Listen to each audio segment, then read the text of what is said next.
in the machine. Angry kid, bad at every level, calling out the kings and the fish and lady devils. Paradise is burning down, words of paradise, burning down the town. He talks, he fights, he stays up through the night. Paradise is burning down, words of paradise, he wears a digital crown.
Welcome back to the lunch hour. How are all you vital idols doing? We got a hell of a show for you today. Not only we have what's the title card, Joe Rogan learns the truth about the UK because he interviewed Rupert Lowe, which is crazy. Not only are we going to react to Hypnotic's video about what's going down on PlayStation because we can never get enough of just dunking on these gaming companies, but we got more beyond that. It's going to be a wild one. It's going to be a rowdy one. And who knows how long it's going to go. I mean, look, I got all the time in the world until the duty stream at 6:30, so we shall see. That being said, it is the lunch hour. Hope you all got your protein. I got my green tea. No sugar. Great for the gut biome. Helps your metabolism. And let's see who we got up in this bitch. We got Clip420 is here. Anthony Way, the 3 Expression Warrior, back from his toothache. You love to see it. How you doing? Drunken Ferret holding it down over on Kick. The Runaway Vagabond. Draconic is here. Jack SG2, Sleeping Nova, Saint Hugo. Shadowbuster is here. What is up, Shadowbuster? You love to see it. Guys, we just getting started. In fact, fuck it. No more foreplay. No more foreplay. We're just going to kick it right the fuck off. I've not seen the most recent episode of Joe Rogan because I knew when I saw who was interviewed. I knew oh, dude, it was going to be clipped. It's going to be clips, and I needed to use them for the show. The UK's rape gangs, Rupert Lowe's bombshell report estimates 250,000 victims. Let's go, son. The Joe Rogan experience. So, effectively, this inquiry we set out with a completely unbiased view of what we would find, and we did.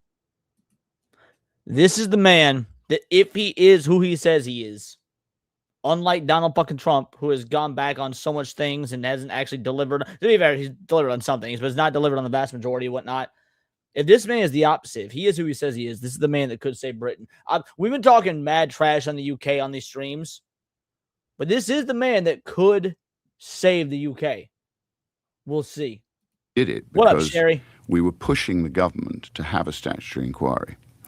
And a lot of the reason I got involved in it was I think it was Elon Musk who triggered. He talked about it because a lot of people in the UK, I don't think, know the extent to which this has been happening and the length of time it's.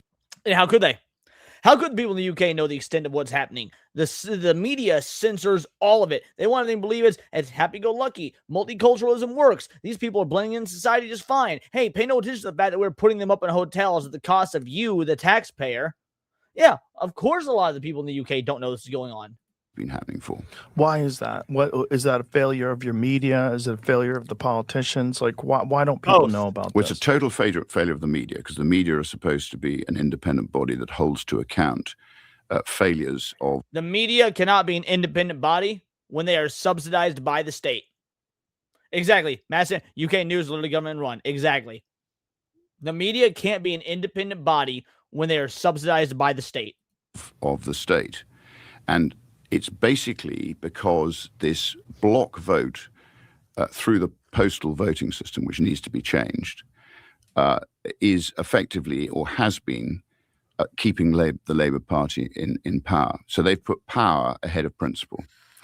And in the report, we cover this. We've covered the reasons why it's so serious. I agree, JP. And to your point, we even cover, as you quite rightly say, the fact that. Mind you, you must be new here.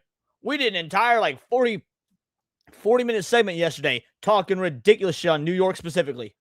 Specifically New York. Yeah. Now, you ain't got to talk to me about that. I don't exclusively shit on the UK. I shit on us too. Dogs are not liked by the Islamic faith, largely because Muhammad liked cats. He didn't like dogs. And we what we wanted to do was interview victims, which we did. We did it properly. It took us over a year. We had a rape gang victim, Sammy Woodhouse, who led it. She's got a child by her rapist. And we had a team of people, and we literally produced the witness bundles, and we listened to the witnesses, and then we had a 2-week hearing in London where people gave evidence, and we had a proper barrister who effectively presided over it and then helped us write the report. So effectively, Graham Smith, the barrister, did a fantastic job. And we didn't start out with any preconceived ideas. It started because we... Don't take this the wrong way, JP, but I see a gal with a hijab in your picture. I assumed you were from the UK. We read some court transcripts of some of the people who've been found guilty of this, which the government, by the way, has tried to keep quiet. Some of the historical court transcripts disappear. So we've been calling... No. They don't disappear. They disappear. They are removed by the state. They're shredded, put in some sort of vault. They need to minimize any and every bit of evidence that this is going on. For these transcripts to be kept now. We've actually tried to make a noise about that. And the more we read this and the more we carried on with the rape gang inquiry, the more it became clear to us that obviously there's a link between this power and the abuse and grooming and if you like, damage that was done to white working class English girls. And it does go, and in the report we've looked. Crazy thing with all that stuttering, he's still a better speaker than Nigel Farage. Looked at the reasons why, to your point, there is a cultural difference of opinion between an open, high-trust Christian view of women particularly and the Islamic view of women, which is all in the report. So, for instance, as you probably know, if a woman accuses somebody of rape, and a lot of these Muslims come from Pakistan, Joe, they're predominantly Pakistan, and they're predominantly from one part of Pakistan. Islam is a death cult, based. There are some from Bangladesh, there are some from Somalia, there are some from Eritrea, there are other Muslim countries that perpetrate some of this. And of course, there are white people who perpetrate rape as well, but nothing on the scale of this. Not in a systematic, dogmatic way, though. Like, ain't nobody gonna be here and be like, oh, white people don't rape. Yeah, okay, look. Obviously, that was an unnecessary statement, if I'm going to be 100% honest, from Rupert Lowe. Yes, obviously, white people rape. Yeah, but it's not enshrined in the ideology of our fucking religious text like it is for the Muslims. This is quite horrific. And our report has effectively uncovered this. I think we've played a part with this report in the government saying that they're going to have now a statutory inquiry, because we didn't have any statutory powers to be able to force people to appear at our hearing. They all appeared voluntarily. The government can actually force people legally to appear. They can actually make it a legal requirement that people attend. We couldn't do that. But there had been reports in the past. There was the Jay report in 2014, and there's been the Casey report, all of which confirmed that this was happening, and the state still continued to try and pretend it was just happening in a small number of siloed areas where you obviously had a high. Even if, let's pretend that's true. Even if it were happening in a small area, a small siloed area with bad actors, why the fuck the UK arresting comedians with armed officers off of a plane for jokes made on X while he was in another country, versus taking those same officers to these small siloed off areas and putting down the Muslim threat, putting down these Islamic dogs? Even if that were true, you still don't have justification for it. Islamic population. The state has equally failed to collect data on the crimes that are perpetrated, so the ethnicity of the people who are perpetrating the crimes, and from there you can extrapolate, once you've got the data, as to whether or not you've got an extraordinary problem in one particular section of society. And again, using my parliamentary questions, I've been forcing as much disclosure as I can get, and this is how we've discovered that a lot of the data that should be being collected by the police, particularly by the National Health Service, by social services, a lot of the data has not been properly collected. Possibly because... You mean all those state-ran institutions you just listed aren't properly allocated the data? You mean every state-ran institution that you're referring to is not properly monitoring and or reporting the data? Guys, I don't know what to tell you. I am shocked. Shocked. Well, not that shocked.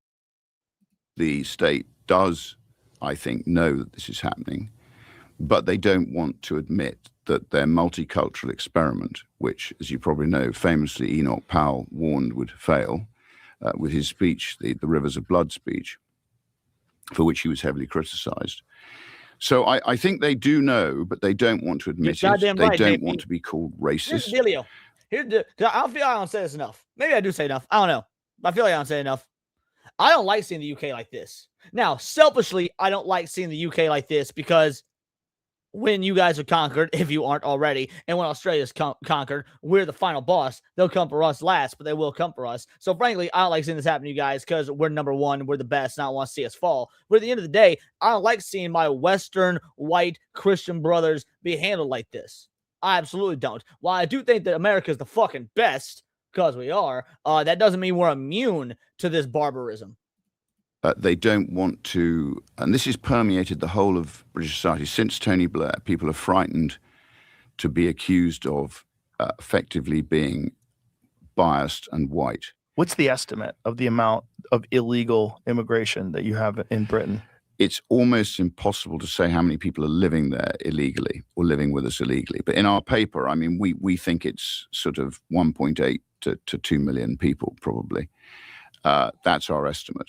But people arriving, we know how many are arriving. There's a lot arriving every day, particularly when the sea is calm. How many arrive every day? They're coming. Well, it can vary. I mean, you can get 1,000 in a day. You can get, if the sea's rough, you get none, because obviously they suffer if they try and cross in little overcrowded dinghies.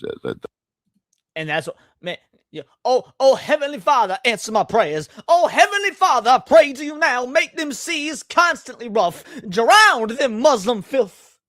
They can't get across. But we're paying the French over £500 million a year to try and stop it. That, I think, is not happening. And the French are pocketing the fucking money and sending these bitches over anyway. Why would you send the French money to not send these unwashed, and I mean that quite literally, these unwashed termites to you. They're just going to pocket the funds and send them anyway. And then claim, I don't know, they're a slippery folk. As a result of that, our border patrol picks them up, gives them bottles of water, brings them in, and settles them in hotels and pays them welfare. They become, and then they apply for residency, and they say they're asylum seekers. I argue most of them are economic migrants. But our woke culture is not protecting the interests of the British people. And it's also a massive incentive. If you live in a terribly poor country and you can just get to England and then instantaneously you will get money. Rogan is wrong. Rogan is wrong. It's not about it being a terribly poor country. It's because their ideological disposition is to dethrone the West. Even if they were the wealthiest nations, multiple, plural, on the planet, they would still be doing this because it's their ideological predisposition to eradicate the West because of our distinct opposition when it comes to moral values. Housing. That's right. Why would you not do that? Well, not only that, you go to the top of the waiting list for dental treatment, which British people don't get. The NHS, What? you go to the top of the. Yes, we're well aware that British people don't get dental treatments. Wait a minute. They get access to dental treatment that the British people don't get? Correct. Why? Why do immigrants get access to it? Well, this, Joe, is the mystery of what our leaders, I don't know what they think they're doing, but they have this misguided view that these people are actually, they call them asylum seekers. They say they need to be looked after and protected. Asylum seekers are not military-aged men. Asylum seekers are not military-aged men. At best, they're women and children. And even then, we shouldn't allow them fuckers. Even then, sorry, y'all had your chance. You fucked it up when the dudes are coming over and raping the 9-year-old girls and cutting the heads off regular pedestrians with machetes. Nah. No more asylum seekers, period. But certainly not military-aged men. Shout out to Merle, the two-banger. On my way to Vegas, stuck in the airport watching it. Oh, I hope you don't have headphones in. I hope the entire goddamn airport is hearing me say, fuck them Muslim bastards. Shout out. Thank you for the two-banger, homie. Thank you for being the first one to drop two-banger in the Sony failure fund of today. They're not. They're economic migrants. And to your point, if they know there's welfare when they reach Britain, they'll travel across multiple safe countries to get to the welfare, the free housing, Yeah, of course. and all the other stuff. So, and then unless you deal with issues like the rape gangs and you force them to adhere to UK law and respect our laws, our culture, and our religion, they gradually.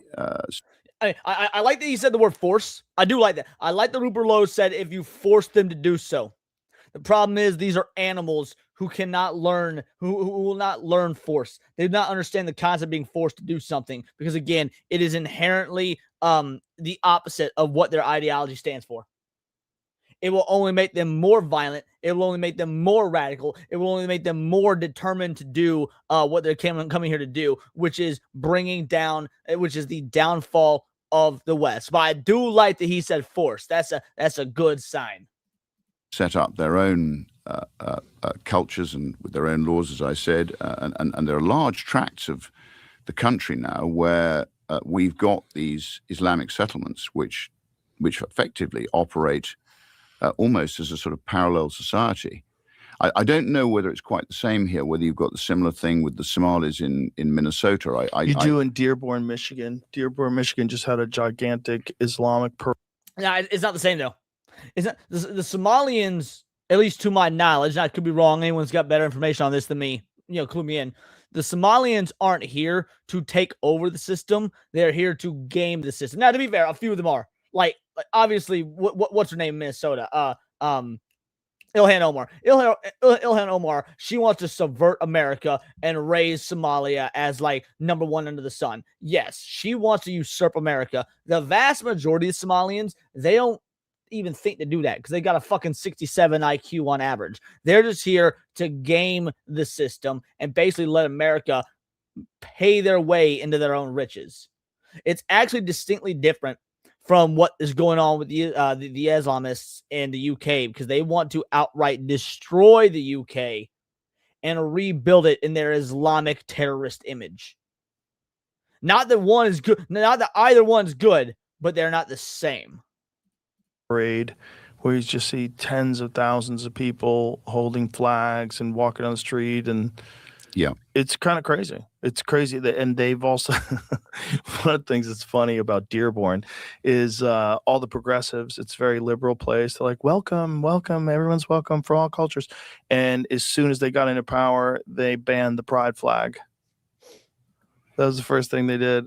Well, I'm afraid they have quite strong views on that sort of thing. Oh yeah, that's why. Yeah, Queers for Palestine. Yeah, I get it. The Muslims don't like the homos. Broken clocks can be right twice a day. That's fair. Palestine is always hilarious. Like, and then you see the meme Palestine for queers, and it's throwing people off roofs.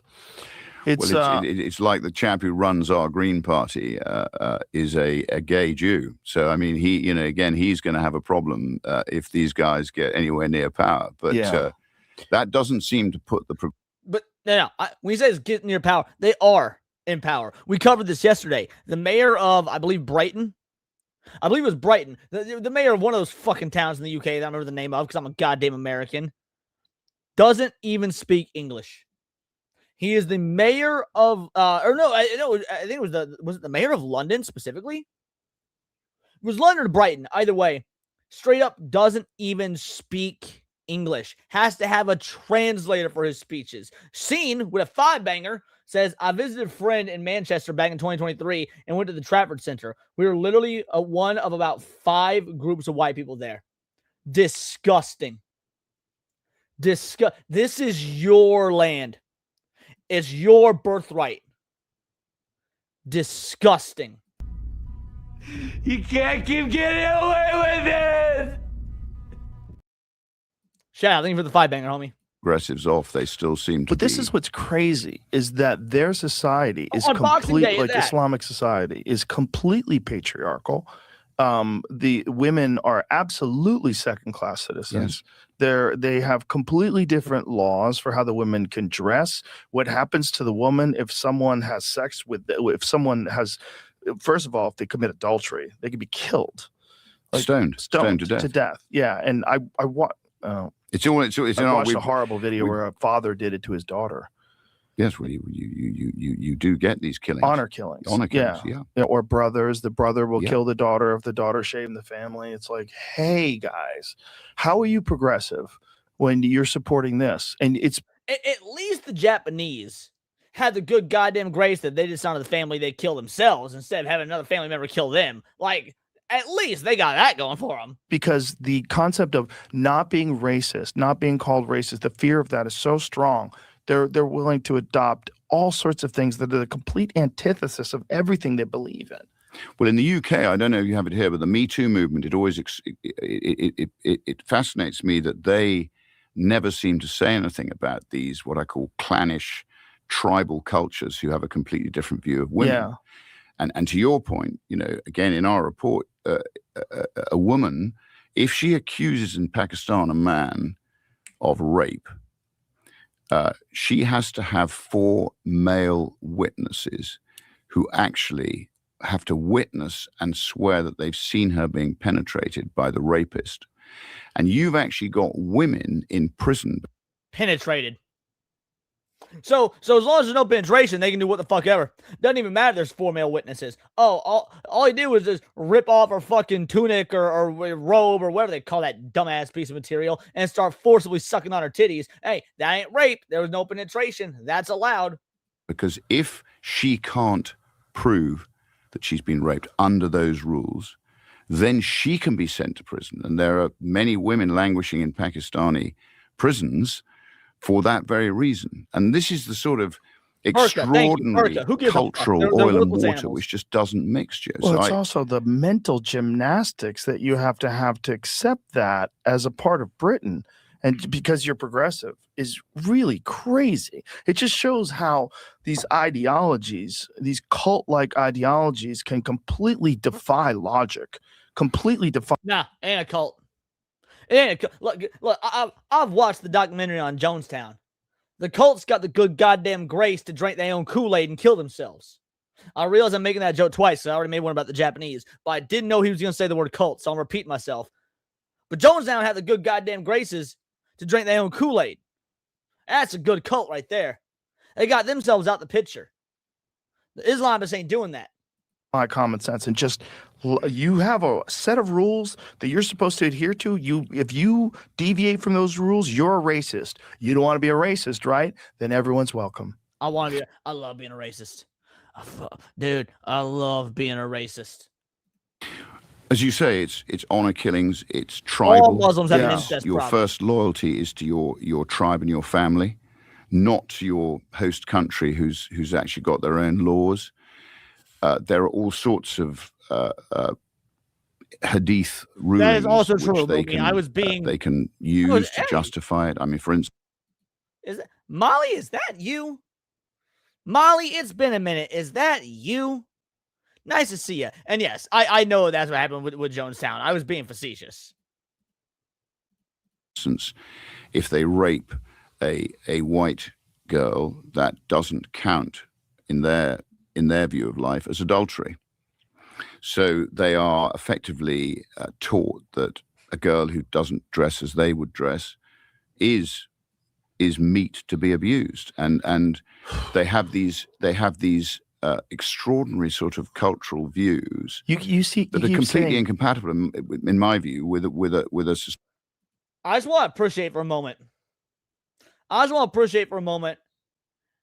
How based how base Knuckles is.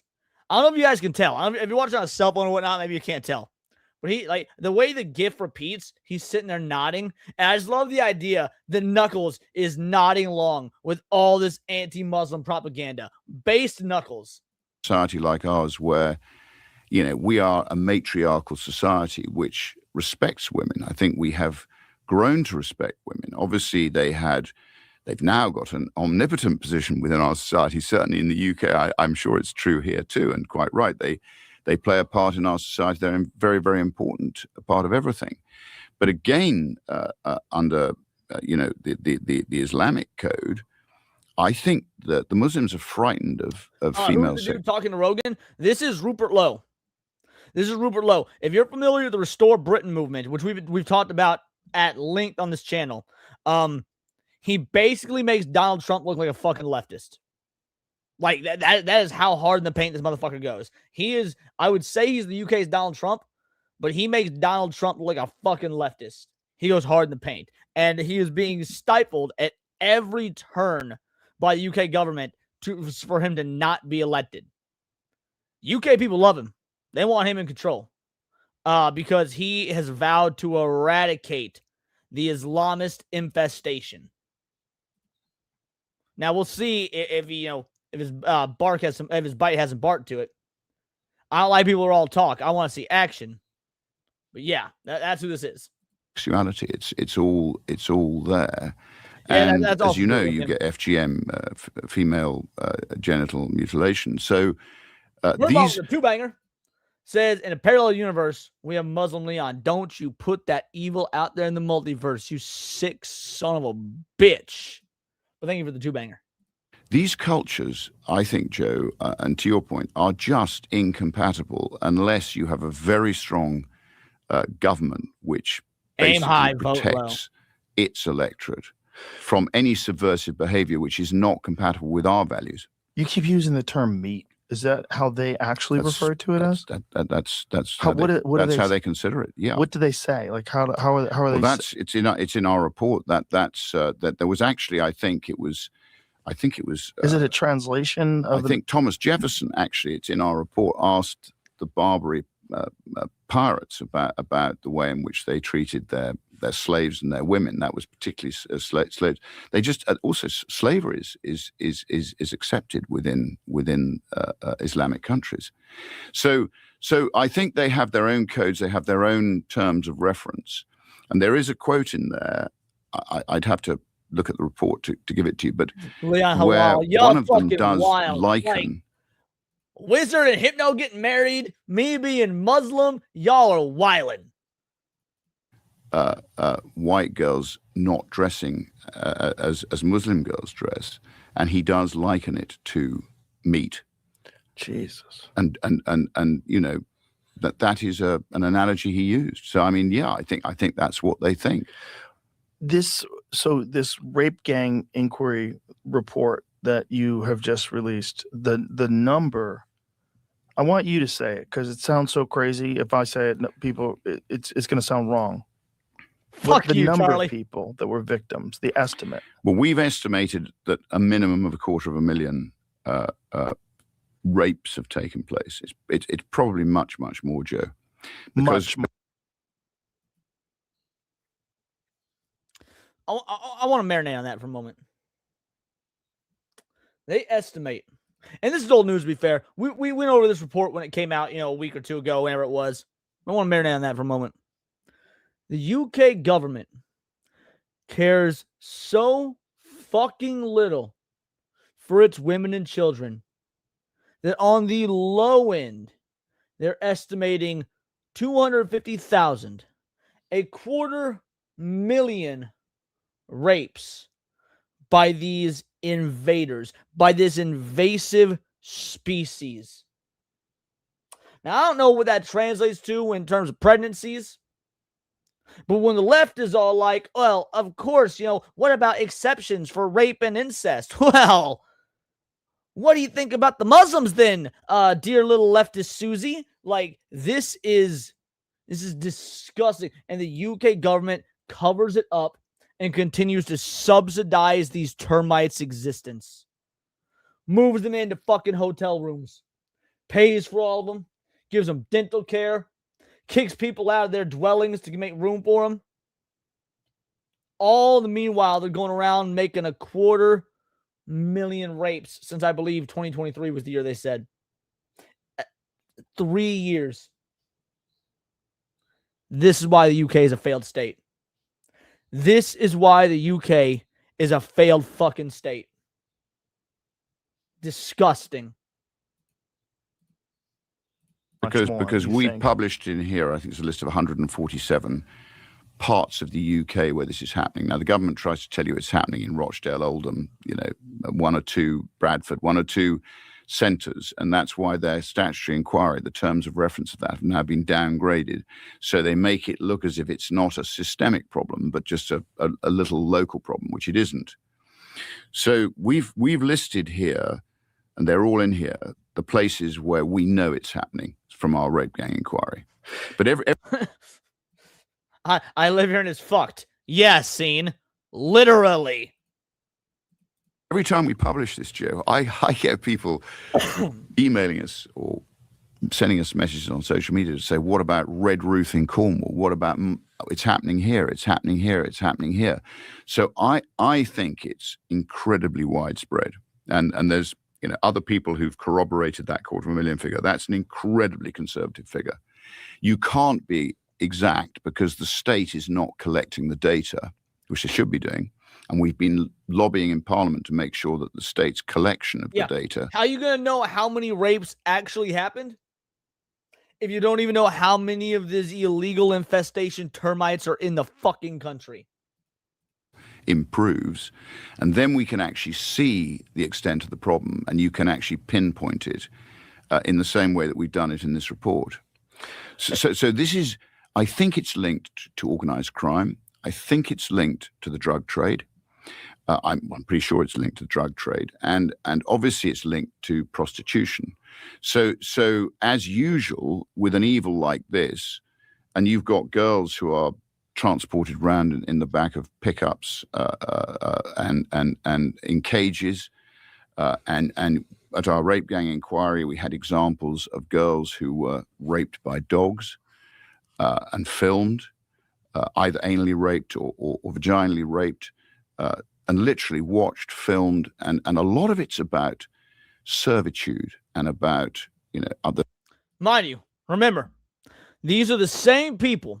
The UK government's the same government that wants to ban your access to the internet under the guise of child safety. They want to take away your right to look at the internet and see independent news. They want to ban anime and video games because they're offensive. But they will allow 250,000 rapes of their women and children. We're about with a 2-banger. I got bored. Under memes. Leon Halal was born. Oh, you evil son of a bitch. Check it after the video.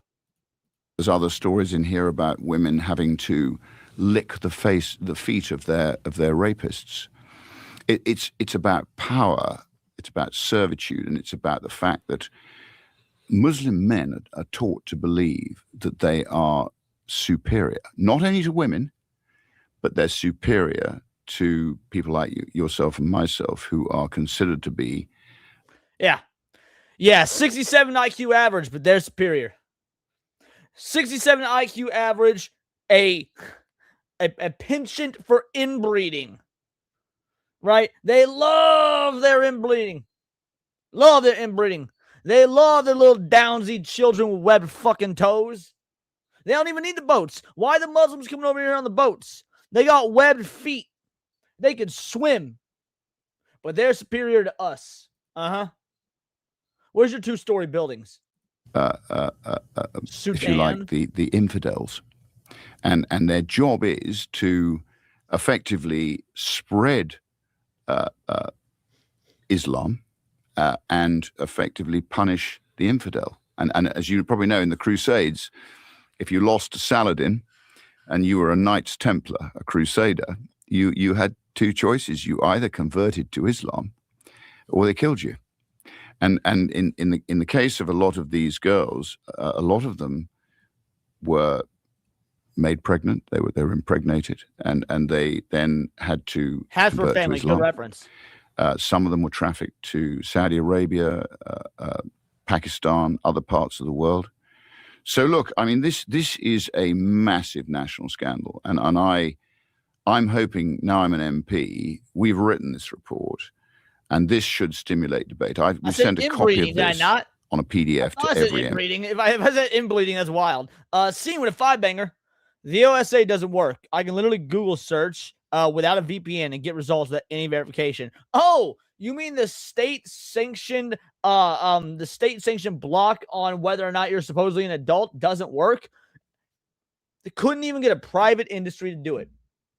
The UK wants to take away your rights to the internet, and the state is such a failure because the government sucks at everything. They can't even do that properly. Shocker. Shout out, thank you. Thank you, Scene. Appreciate you, homie. This is for you.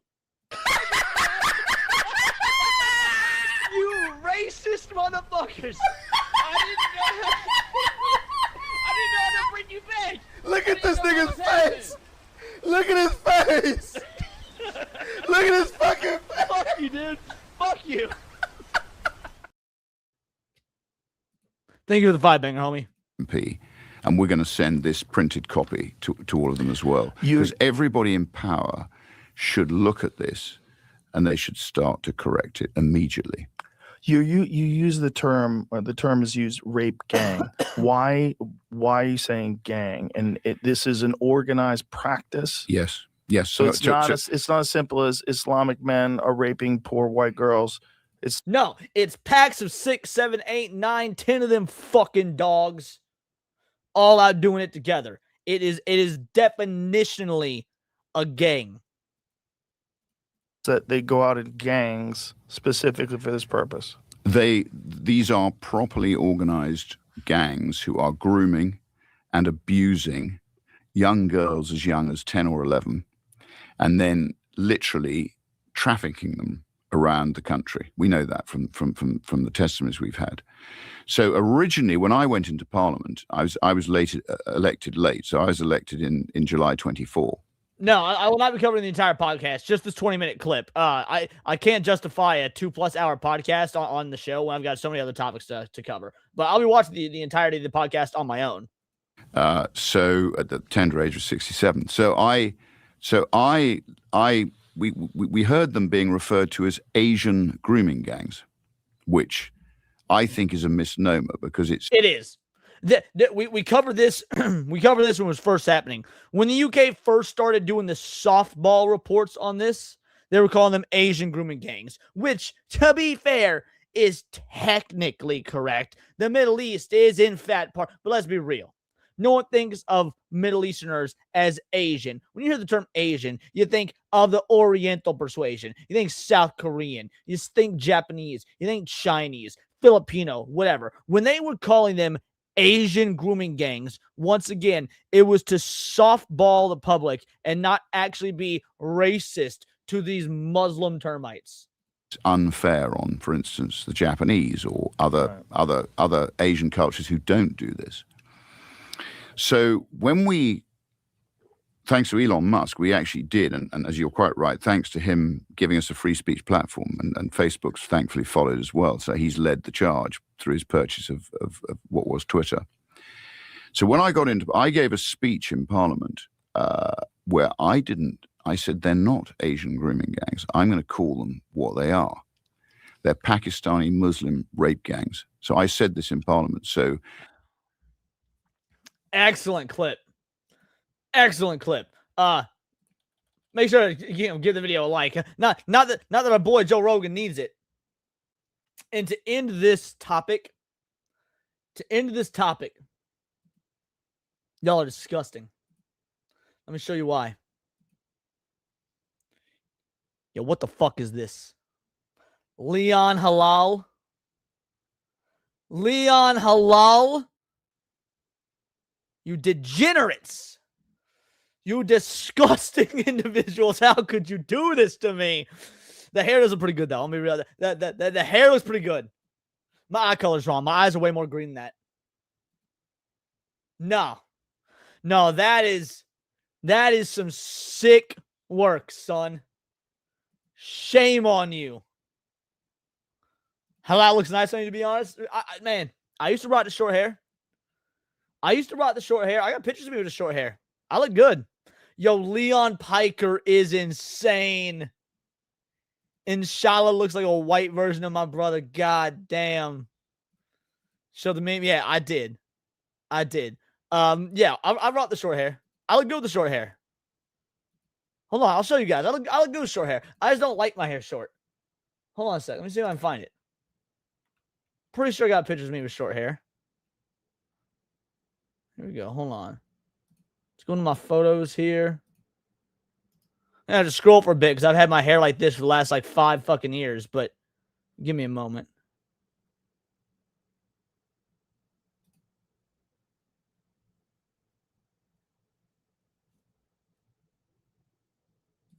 There we go.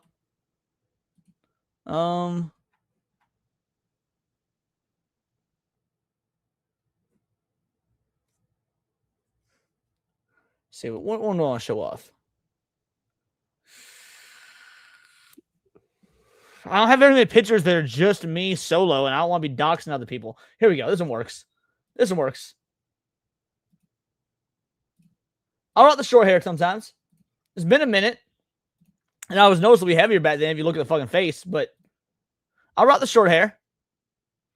It's been a long time since I've done it. See? I could rock the short hair, but I don't. I choose not to. I'm a goddamn streamer. I'm a YouTuber. I don't have to adhere to a dress code. So why would I try and dress like I got a fucking dress code? Nah, fuck that. I'm gonna rock the long hair. Alrighty. It looked way different. Yeah, man. That photo's 7 years old. 7 years old. Yeah, no, it looks good. To be fair, I know it looked good with short hair. I just like the long hair. I look even more gay. Thanks for the wall guy. I appreciate you, homie. Alrighty. So we went from Leon grew his hair long, so Hypno had to say, oh, you sick fuck. You sick fuck. Alrighty. So we shit on the UK. Now let's talk about how fucking great America is.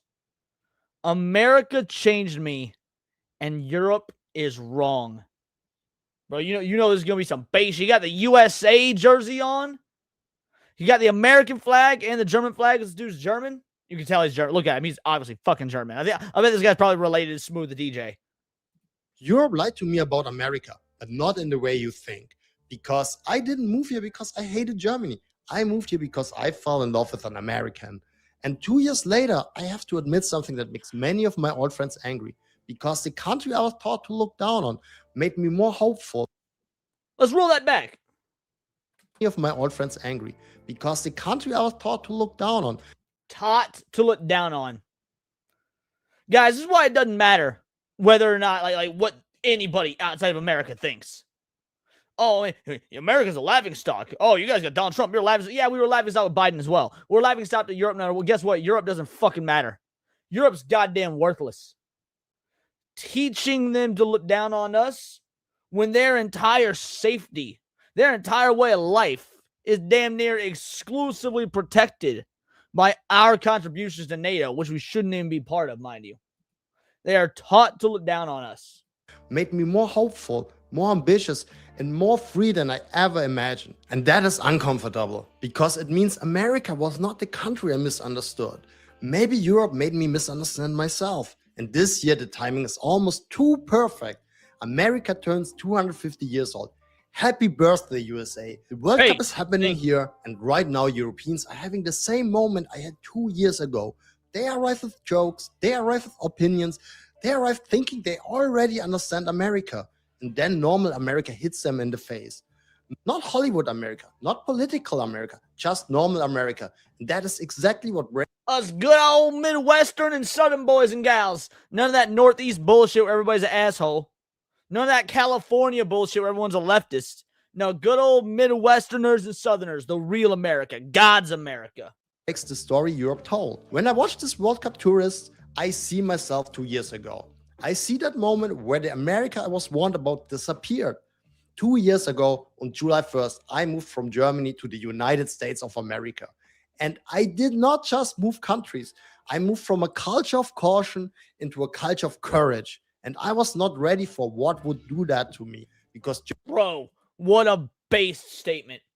He went from a culture of caution to a culture of courage. We'll take this kind of foreigner. Dude, I will trade any blue-haired lefty, any fucking Muslim. Yeah, kick them out. I'll bring foreigners like this. You okay? You obviously understand the values. And yes, I agree. Fuck Chicago. Germany gave me a lot. It gave me structure, discipline, education, a strong work ethic, and I'm very grateful for that. I am German. Fair enough, Rogan. I still think like that in many ways. I still overanalyze things. I still want everything to be planned. I still get nervous when something is not organized. And sometimes I still look angry even when I'm having a great time. But Germany also gave me something I had to unlearn. A voice in my head that said, be careful, do not stand out, do not dream too big, do not be too proud, do not risk too much. And definitely do not say America might actually be amazing. That voice was not always loud. It sounded reasonable, it sounded mature, but slowly it made my world smaller. Yes, and I did not even notice it until I moved here. That is what Europe does to a lot of people. It does not crush your dreams dramatically. It just makes them feel embarrassing. Europe does not crush your dreams dramatically. It makes them embarrassing. What an indictment of those Euro poors. Am I right? Like, homeboy out here, again, rocking the USA jersey, talking about how great America is, and he's like, yeah, Europe doesn't crush your dreams dramatically. It just makes you embarrassed by your own dreams. What a disgusting continent. You say you want to start even before something. The Islamic invasion. People ask, why? You say you want to move somewhere. People ask, are you sure? You say you want to build a business. People explain the taxes. You say you want to start a YouTube channel. People say, who the hell is gonna watch that? And after hearing that long enough, you start doing it to yourself. You become your own German comment section in your head. That was me. And then Did he say you become your own German comment section? You become your own German comment section in your head. He doesn't realize how funny he is. This German fuck doesn't realize how fucking funny he is. You become your own German comment section in your head is what, dude. Anytime I get like massive hate on a video, I'm just gonna start like pinning a comment like, damn, this is a German comment section. That's awesome. That was me. And then I came to America. And America asked me questions I was not used to. Why not? Why not try? Why not build something? Why not start over? Why not you? These questions can change your life. Because in Europe, people ask, who gave you permission? In America, the question is, why haven't you started yet? That is a completely different culture. Europeans think America is loud because Americans are stupid. No, America is loud because America is still alive. Europeans think American optimism is fake. No, maybe Europeans are just not used to people who still believe tomorrow can be better. And they also Maybe Europeans are pussies. Maybe Europeans are fucking pussies. And Americans are loud because we know we're number fucking one, son. Number one under the sun. Numero uno. Fuck that. No, that's that Mexican talk. Never mind. Number one. also think American confidence is arrogance. No, maybe they just forgot what courage looks like. And the first time I realized that America's right was not some huge patriotic moment. It was in a store. One of my first days here, I was still full in German mode. I was overthinking everything. Where do I stand? Am I in someone's way? Is my accent too strong? And then a random guy looked at me and said, "Hey man, how is it going?" And I froze because my German brain immediately thought, who's this person? Does he want money? Is this a scam? Or is he just messing with me? No, he was just being nice. Bro, that's the American way. Back in the day, when I lived in the suburb, I lived in a small town, right? I lived in a small town. Literally, we had a population of 1,100. My graduating class when I moved to the city, well, what would have been my graduating class? I'm a high school dropout. But what would have been my graduating class was large. The population of that graduating, or not the entire graduating class, my bad. The population of that high school as a whole was more than double the entire population of the town I came from. Like, the population of the high school was more than double the population of the entire town. But back in the day, when I lived in a small town, I'd be out in the fucking front yard practicing soccer or whatnot because I was a soccer player, grew up playing soccer. People would drive, anytime a car drove by, anytime, wave to them. Sitting there practicing my juggling, practicing my dribbling, whatever it may be, practicing soccer. I would always practice soccer in the front yard. Anytime a car drove by, I don't know who any of these motherfuckers were, I'd wave to them. That's that American spirit, son. Sounds like nothing, but when you come from a place where strangers often treat each other like obstacles, that little moment becomes a big moment. It's a culture shock. Europeans say American friendliness is fake. I used to think that too. Now I think that sentence says more about Europe than about America. Because if warmth feels fake to you, maybe you have lived too long without it. Sometimes a smile is just a smile. Sometimes small talk is just kindness. Sometimes a compliment is not fake. Sometimes people are just trying to make life a little less miserable. And slowly that changed me. I'm still German, so I will probably never become the guy who smiles for no reason all day long. But Again, I don't think he realizes how funny he is. I'm still German, so I'll probably never become the guy that smiles for no reason. Buddy, you're entirely correct. But you also don't realize how fucking funny that was. America made me warmer. I talk more to people now. I encourage people more. I say nice things when I think them. And that matters because a country where strangers are friendly creates a different kind of a person. And a country where everyone is suspicious of friendliness also creates a very specific kind of person. That change did not stay small. It changed what I believed was possible. Before America, the idea of me having a YouTube channel was almost ridiculous. I started as a child. I'm an introvert. I'm not a natural performer. English is not my native language. I make a lot of mistakes. I have a very strong accent. And I started at an age where many people in Germany already think, okay, this is your life now. You have your job, you have your routine. Do not do anything too weird. Do not embarrass yourself. What? No. When I first talked about doing YouTube, the German reaction were exactly what you expect. Bad idea, too risky. Nobody will watch that. And do Germans just not have hobbies besides killing Jews? Like, I'm truly curious because he said when he first talked about doing YouTube, that doesn't even necessarily mean for a career. A lot of people just do YouTube for a hobby. Like, when he says, I first started talking about YouTube, they're like, bad idea. Who would watch you? Did Germans have hobbies besides killing Jews? Goddamn. Not that that's a bad hobby, but you know. Most German reaction of all, what is the point? That sentence kills dreams. What is the point? The point is to try. The point is to grow. The point is to see what happens. The point is not to die inside. Well, before the same you to are walk dead. into. But back Yeah, so we're watching a video from this German dude who's lived in America for 2 years now.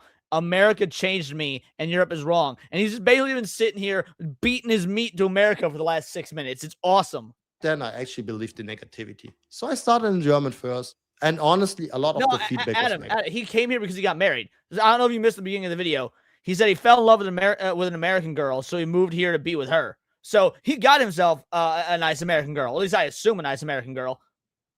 I don't know. Maybe to a German, any American girl is a nice American girl. I hope their standards aren't that low.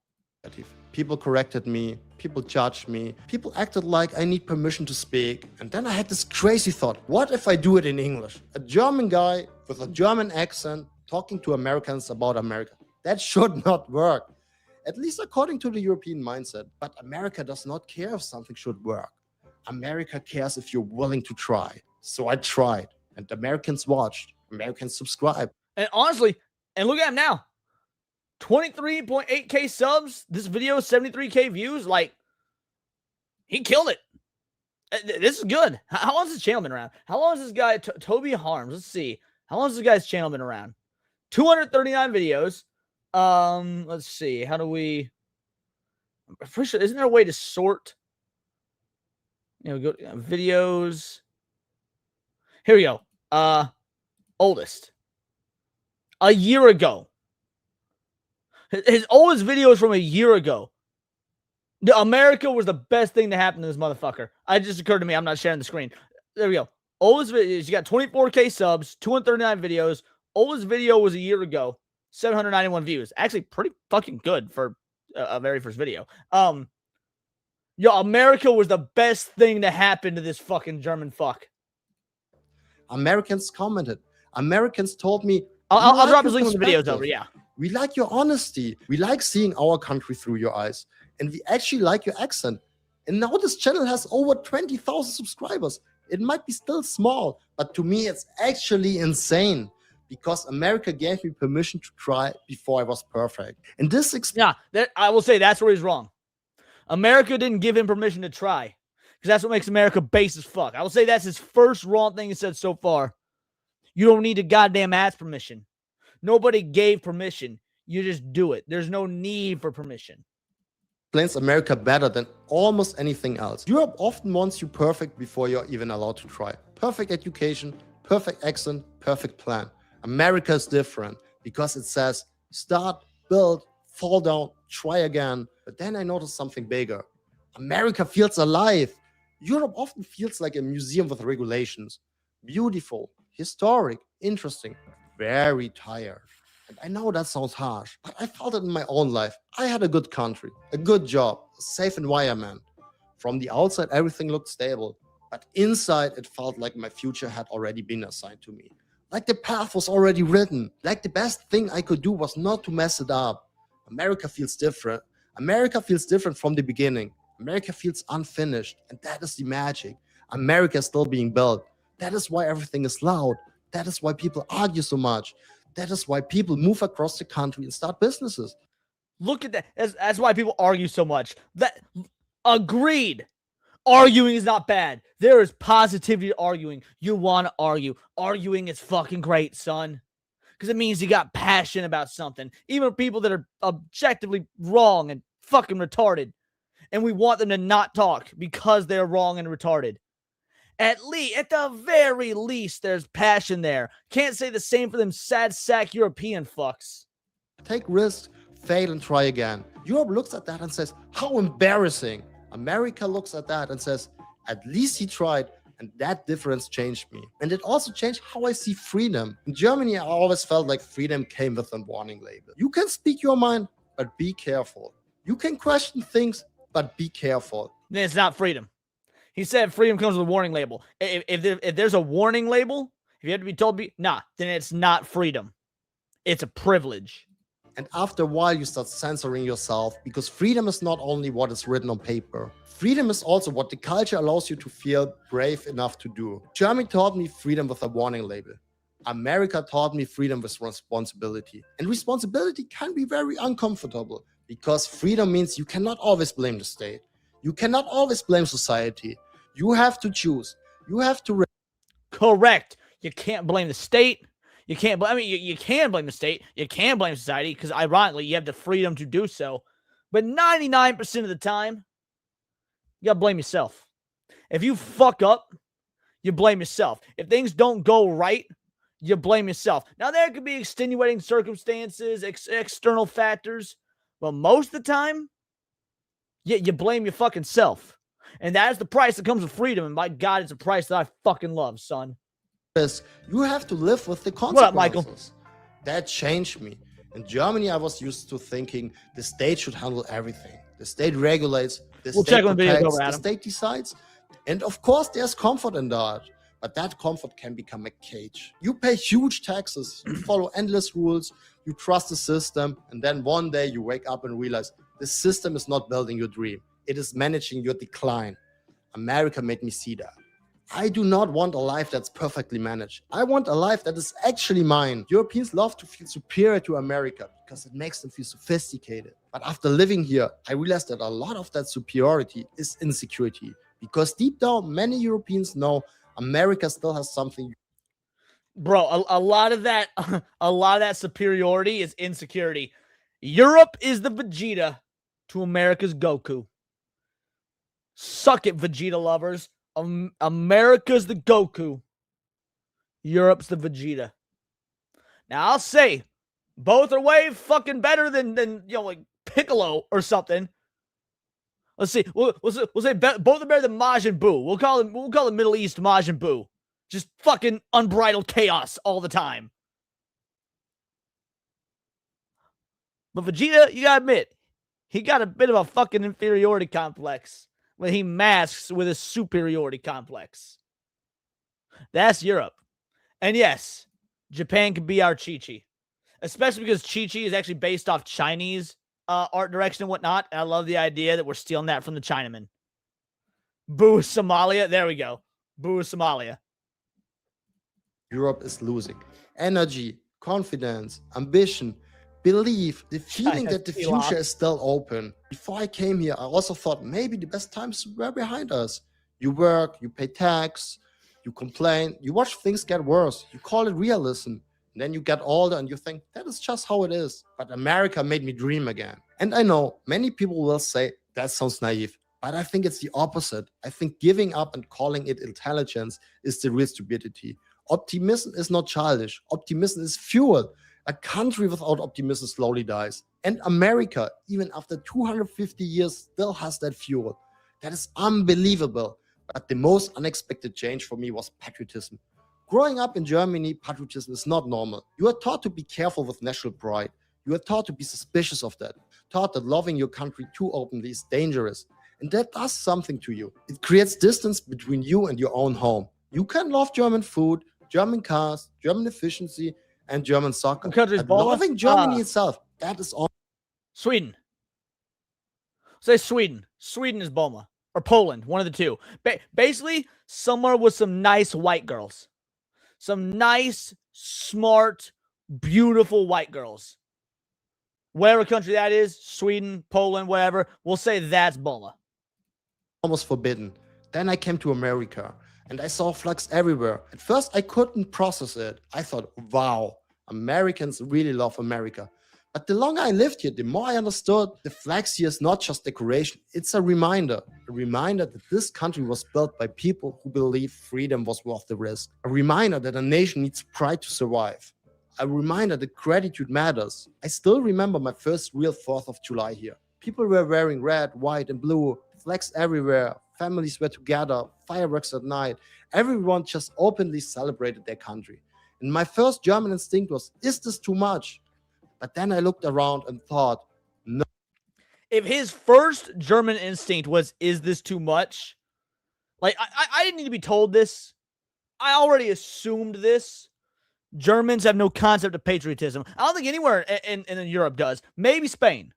Spain might have a concept of patriotism. And I'll give you, some people in the UK do. Because UK is fighting their asses off to be able to fly their flag.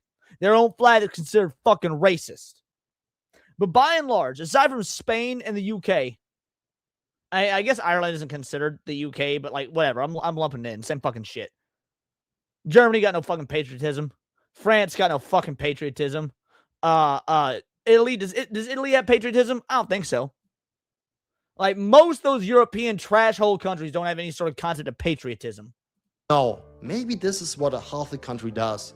It remembers that it is worth celebrating. That hit me, and strangely, America made me proud of Germany again. Because when I saw Americans love their country openly, I started asking myself, why am I not allowed to love mine? Divina? Germ- Well, there's a rule on the internet. There's a rule on the internet. Everyone's a dude until proven otherwise.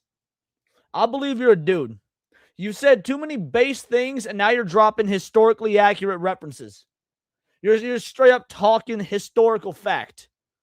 Bitches don't like history. Dudes do. I'm convinced you're a dude.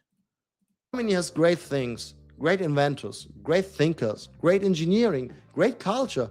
And I am German, and I always will be German. But America showed me that loving where you come from does not mean you hate anyone else. It means you are grateful. Now my life is both. What up, devil? German roots, American dream. That is why I want to fly both flags in front of my house. The German flag and the American flag. And soon my son will be born here, a first-generation American. Yeah! Listen to that. You love to see it, son. We in a birth crisis right now, and this incredible patriot who loves America says his son was born here. A first fucking generation American. That's that good shit, homie. We out here having the fucking these white or black, either one, both white and black, retarded liberal bitches scraping their kids out of them, getting fucking Dysoned out the cooch, and this dude about to have a first generation American based with a German father, and I will teach him to love America, not in a fake way, in a real way. I want him to understand that this country is not normal. It is not normal to have this much freedom, this much opportunity, this much confidence, this much kindness from strangers, this much belief that tomorrow can be bigger than yesterday. Many people are born into that and never notice it. I had to cross an ocean to see it. And maybe that is why Americans' 250th birthday means so much to me. Because I was not born into this story. I choose it.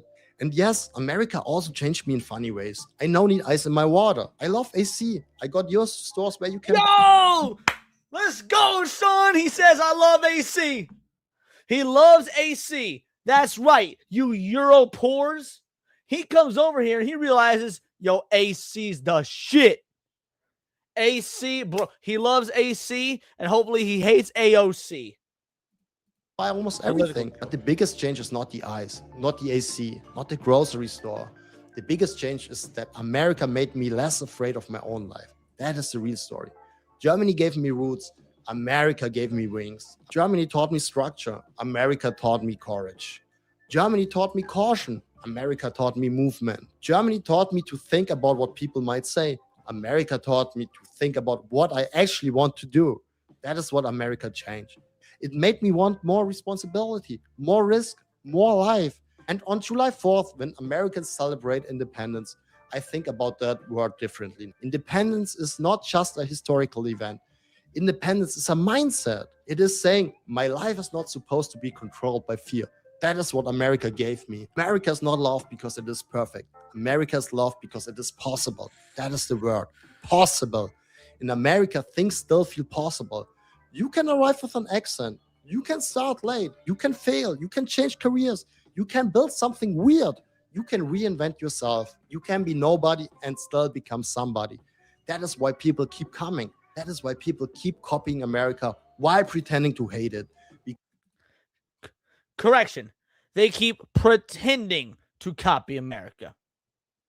My AC is on like 68 right now, personally. My AC is on like 68. I don't like being cold. I'm a little bit... if you guys can't tell, I'm a rather small individual. I get cold real easy. Because deep down, everyone knows this country still represents something powerful. The chance to become something new. That is what happened to me. 2 years ago, I arrived here from Germany. I thought I was just moving to my wife's country. I thought I would learn the culture, adjust to the food, get used to the weather, maybe improve my English. But America did something much bigger. It changed my personality. It made me more open, more hopeful, more ambitious, more grateful, more patriotic, more willing to speak, and more willing to fail. And this is why I say America did not brainwash me. America unbrainwashed me. America gave me back something. Fucking based. America unbrainwashed me. Again, when this is inevitably clipped into a video, I don't know what day it's going to go up. Saturday, Sunday, Monday. I don't know. I've been clipping shit in a weird staggered position lately. But when this does inevitably go up and some Euro poor watches it, fuck you, you brainwashed loser. Did not even know I had lost. The belief that my life still can become bigger. So on America's 250th birthday, I just want to say thank you. Thank you for changing me. Thank you for challenging me. Thank you for welcoming me. Thank you for making me braver. I came here as a German. I'm still German, but I'm not the same man who arrived here 2 years ago. America changed me, and I thank God that it did. What a based video. Holy shit. Yeah. Here, make sure you give this one a like, boys. Make sure you give this one a like. That was, oh, look at that. 106 dislikes. Let's look at some of these comments.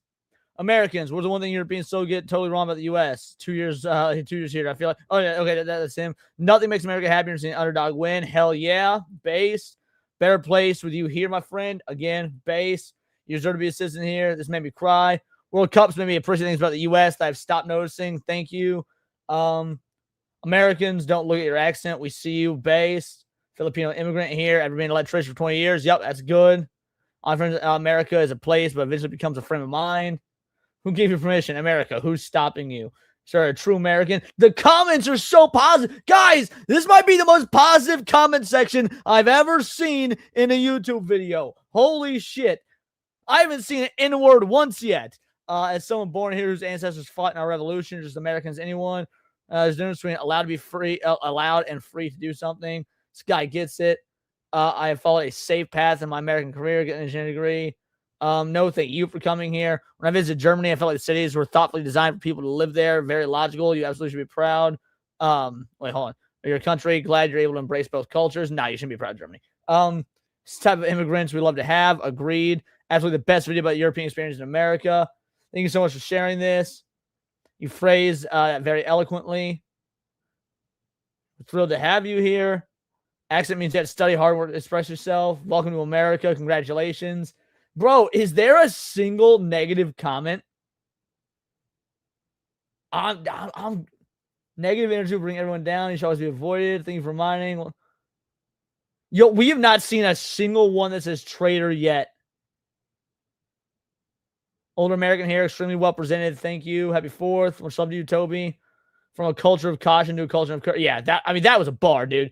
A culture of caution to a culture of courage was a fucking bar. Damn. Guys, I'll be real. I don't think we have any. I don't think there's any negative comments. We went through all these, and it's just people being fucking patriots, dog. Well done. That was awesome. Bet those 106 were brainwashed Euro cucks. Yeah, exactly. 1,000% Euro cucks. Euro poor, Land invented a new slur. To be fair, I didn't invent it. Someone in the chat used it, and I mimicked them. But I'm going to start using it. I'm going to start using Euro poor so goddamn much. Like, Euro poor was a based term. That was, what a great video. Guys, again, make sure you give that a like. That was awesome. Alrighty. Let's start talking some gaming, guys. Start talking some gaming. Hypno put out a new video. It was Lithium said it was me. Yeah, so it was Lithium. Lithium coined Europoor. I'm just stealing it and popularizing it. I'm just gonna be the one to bring it to the masses.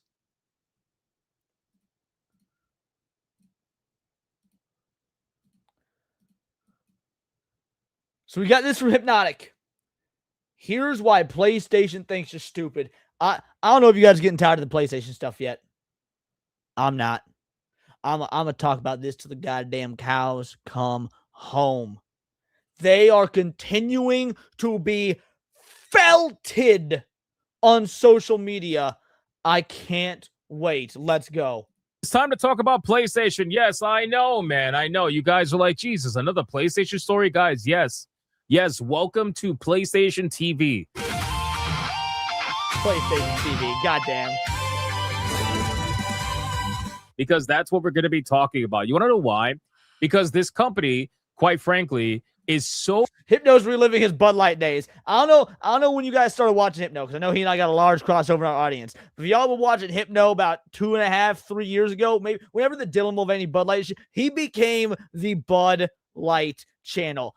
Every day, every video for like a month to a month and a half straight was exclusively about Bud Light. So he's like, yeah, we're PlayStation TV. Hypno's remembering his roots, son. Egregious in the way that they're doubling down and tripling down on this stuff. It's actually kind of commendable in a way. I'm not even gonna lie. Like the amount of like narcissism and the amount of just flat out like ego that this company has, where they feel like they have complete control over you. And who knows, maybe they're right. Maybe they're actually right, because again, I can't, I can't predict the future personally. But this company, like I said, when all of this was going down, I flat out told you guys that it's in my belief that this company believes they own you. That they are so safe in their decision, no matter how much backlash there is. They feel like they are safe in all their decisions regarding digital media and removing physical media. They think you're not going to go anywhere. They think you have nowhere to go. And it's so funny because there are a bunch of shills online. Okay, good. I'm glad he's about to say that, because yes, there are a bunch of shills online. I've seen so many fucking sock puppet accounts happen for Sony, bro. They're always from Pakistan, India. They're always from these fucking dog shit brown people countries where, like, yeah, I get it. You guys can't afford PC. That's why you play on a PlayStation. We ain't going to be able to afford the PlayStation 6. So the people that are capping for Sony, it might look good on social media. Sony might think they've got all the support. That's not how the real world works, son. That are saying, if you're not playing PlayStation, where are you going to go? Where are you going to go, guys, if you can't play in a closed-off ecosystem that has, on average, like, 2,000 video games at best available in their entire network? Guys, where are you going to go? Oh, my God. 2,000 video games. For reference, the PlayStation 2 had something like 14,000. Let's do a quick Google search. Make sure I'm right. How many games were on the PS2? Oh, sorry, not 14,000. Over 4,000. That's my bad. 4,491. PlayStation 2, a system that came out in like 2001, had 4,491 games. Look how far these bitches have fallen. It's not like there's platforms out there that have thousands of video games that release every single year without an enclosed, fortress. Where are you going to go? My God, you have nowhere to go. Anyway, so there's a couple of reports that are out there right now that I kind of want to cover. The first thing is going to be Jason Schreier's comments on this. He seems pretty closely tied to this. And not only that, we're also going to talk about how apparently the CEO of Sony, the president and CEO, ironically, Todoroki, has been selling his shares. And not only him, there are multiple executives that are selling their shares with PlayStation to get in while the price is high, because I'm assuming they're expecting some sort of a fall. And then once it falls, they're going to buy back in when it's cheaper and then resell it when it goes up later down the line. That's if it goes up. And they're thinking it's going to go up. So anyway, let's talk about the first report. So this is from Jason Schreier. Rhino over on X kind of just like reposted it in a way. But Jason Schreier on PlayStation's decision to end physical game media. So he says that Sony considers, this is a good one, Sony considers their digital player base is large enough to do without those who continue wanting physical discs. Now let's stop right there. I don't know what Hypno's going to say. But just in case we say the same thing, I want to make sure that I beat the motherfucker to it. Sony is so cocky, so confident, so arrogant. Their mentality is, we will continue to succeed despite the people that clamor for consumer rights. Despite the people that clamor for true ownership. They want to own what they buy. We have so many sheep brainwashed that we can survive without them. You all are little brainwashed sheep, little pay piggies that'll buy the digital shit and sustain us because we have trained you like Pavlov's fucking dog. I got to be real with you. We have seen companies before abandon their audience because they feel like they either feel safe or they feel like they don't have anything, to gain from adhering to you in any way. This is something I talked about before where Sony is willing to give up. Let's say physical media accounts for 20% by their numbers, which I don't believe it is. I think it's more than that. But again, this is direct sale. It is. Physical media is more than that when it comes to first-party PlayStation exclusives. That was the trick. And we covered this on SNH if y'all watched it. Sony's whole... no. It wasn't SNH because we didn't do SNH this past week because it was 4th of July. We covered it, me, Sevy, and Wizard on our trio show. Sony's whole physical media is only 20% was because they took the top 10 or 12 games that are played on the PlayStation. I believe 9 of them were free to play games with microtransactions. It was things like Fortnite, things like Minecraft, things that you can't buy physically. But when you look at the numbers for physical sales for things like God of War, physical outsold digital, and it wasn't even close. Like if you're talking, it was like 60-40, by the way. About DLCs, which are digital only, or if you're talking about indie games that are mostly digital only, or if you're talking about live service video games that are mostly digital only, I'm not factoring that in. I'm talking about video games that have both a physical and digital version. I don't think it's an 80-20 split. I think it's a lot closer than people realize. So when I'm talking about this, I'm talking about those particular video games. PlayStation has decided for a long time that they are willing to get rid of you. And even if you are, let's say 20%, even though I think you're more than that. By Godsmack CD the other day, nice. I'm not the one who's so far away, but I tell you, Sony's got to fucking pay. I couldn't resist. Even if you're 20%, they're literally waiting. They're literally willing to give up that 20%, right? And then you have to sit there and you have to ask yourself why. Why is PlayStation willing to give up 20% of their player base? Even though I think it's potentially more than that. But why are they willing to say, screw you? Why are they willing to say, you know what? We don't need you. We feel like we're going to be fine with the players that we have left over that are digital only. Why? And the reason why is because, as I said so many times, and I'm going to keep repeating myself because I'm finding a lot of new people watching my videos. They don't watch my previous videos, or they haven't seen my previous videos, so they don't necessarily. And that's the curse of being a YouTuber right there. Y'all that watch me regularly, like, God damn it, Leon. He said this yesterday. He said this last week. Yeah, I know. But new people come in every damn day. And they don't go back and watch the old shit. You got to repeat yourself. I understand, Hypno. I really know the things that I've been saying for a long time. So I'm just going to repeat myself. So I apologize for those of you that heard it already. But realistically, the reason why they're doing this, part of the reason why, is because to them, it is more important to control the 80% than it is to let the 100% be free. They care more. It means... And that was exactly what I was saying when I said that Sony cares more about keeping their sheep in line than losing the people that fight for consumer rights. He is exactly correct. So much to them. I mean, it's like, guys, it's not. I don't even think people understand how important it is to them.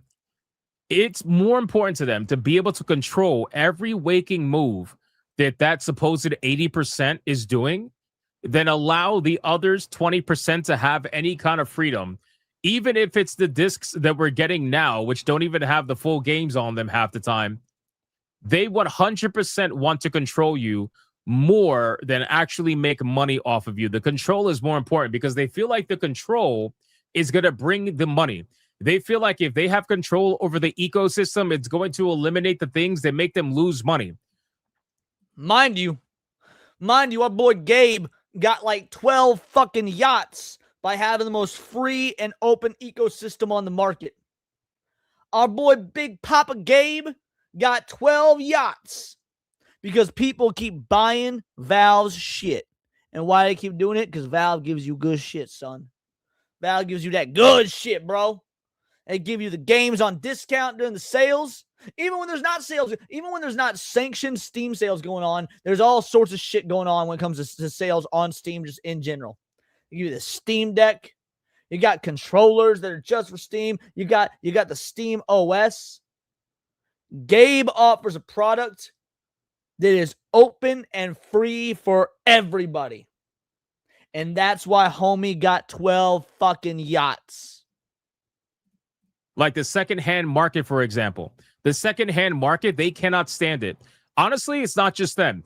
Pretty much all new game sellers cannot stand the secondhand market. They hate it, right? They hate the fact that people have the ability to go out there and buy secondhand and buy it cheaper through somebody else that they don't get a cut from. They rather you buy it through them so that they do get a cut from it. That is what they really care about. They want to kill that off so that way you have to go through them for everything, right? It's almost like it's a monopoly. But again, it's so funny to see people that accuse Steam of being a monopoly act more like a monopoly than Steam. When a secondhand market dies, your first-party market dies.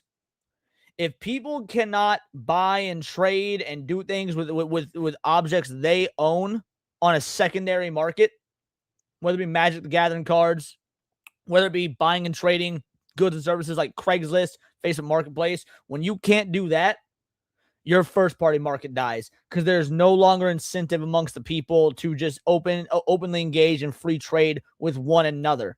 And if they can't do that, if they can't offer you something, if I tell my homie, hey, homie, I'm going to mow your lawn every week all summer. In return, you're not playing your PS5. Give it to me. What, an entire summer of lawn mowing jobs in the Midwest heat? Yeah, that's worth about fucking $600. You're not playing your PS5. You got a PC. Give me your PS5 and I'll do it. And he says, yeah, sounds good. Sounds good. And he's got all the fucking games and whatnot. If that is not an option, people are not going to engage in the first-party market. Are you asking me to mow your lawn? You racist fuck. Actually, I live in an apartment. You own land because you decide to play properly with your money. So I will be mowing your lawn. Inverted racism, bitch. Steam does. But that's a whole nother conversation. We'll save that for another day. So that is what's most important to them. The control is the number one thing, which is why it's in my belief that they want to speed run to the PlayStation 6 as fast as possible, because the faster they get to the PS6, the faster they get to their dream of digital only. That's why it's so important to them. They also won't change their retail distribution. So what does this mean? This means that they are going to be giving away the physical discs, right? I'm sorry, not the discs, the covers. They're going to give away the game covers and have the code inside, just like GTA. So maybe.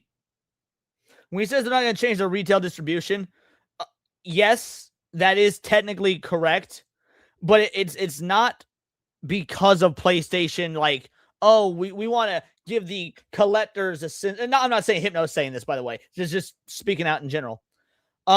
It's not because PlayStation, out of the goodness of their hearts, like, we know our fans and our players love having something physical that they can display. No, it's because places like Best Buy, Walmart, GameStop, they need those markets. They absolutely need those markets. And frankly, unfortunately, those markets need PlayStation.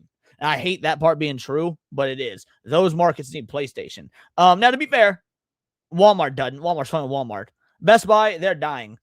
Man, GameStop could effectively just turn it into the Funko Pop and plushie store, and they'll probably be fine. In fact, I bet if GameStop turned into the Funko Pop and plushie store, they'd actually probably be better off financially than selling physical games, because people go there for merch nowadays. People don't go to GameStop and buy a $70 goddamn game. They go in there to trade in games, get $12 in store credit, and buy a goddamn Pikachu plushie. GameStop will finally die because of Sony. I almost call it a worthy sacrifice. But if they keep selling game cases with download codes in them, that keeps places like GameStop afloat. That's the only disagreement I have with you there. Draconic with a 5-banger. Appreciate you, homie. He says if PlayStation gets away with removing physicals, it will continue in other Sony subsidiaries. Other companies will follow as well, like Xbox. Or now, to be fair, there's a chance you're right. Or other companies will see that there's a gap in the market, and they will fulfill that need. This is why deregulation and no regulation is a good thing. That's when you can have true competition in a free market. If Xbox, for example, sees Sony doing this gay shit with their lack of discs, and Xbox simply says, we're still offering discs. It's the old famous, to be fair, Sony used to be the kings of this. Sony actually used to be the kings of this. When Homeboy from Sega, when the Sega Saturn was announced, came out at E3 back in like 1994 or whatever year it was, and he was talking about the Sega Saturn and announced the price, $399, did his entire press conference speech, the whole nine, to a lackluster audience.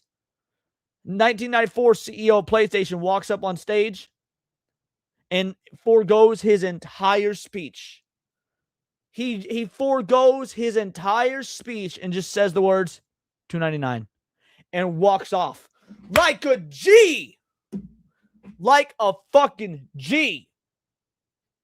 Sony destroyed Sega with one number. Just eviscerated them with a single fucking number. And now Sony is doing now exactly what Sega did back in the mid-90s that pretty much cost them the console market. Yeah, they had the Dreamcast after, but the Saturn was really the point of no return for Sega.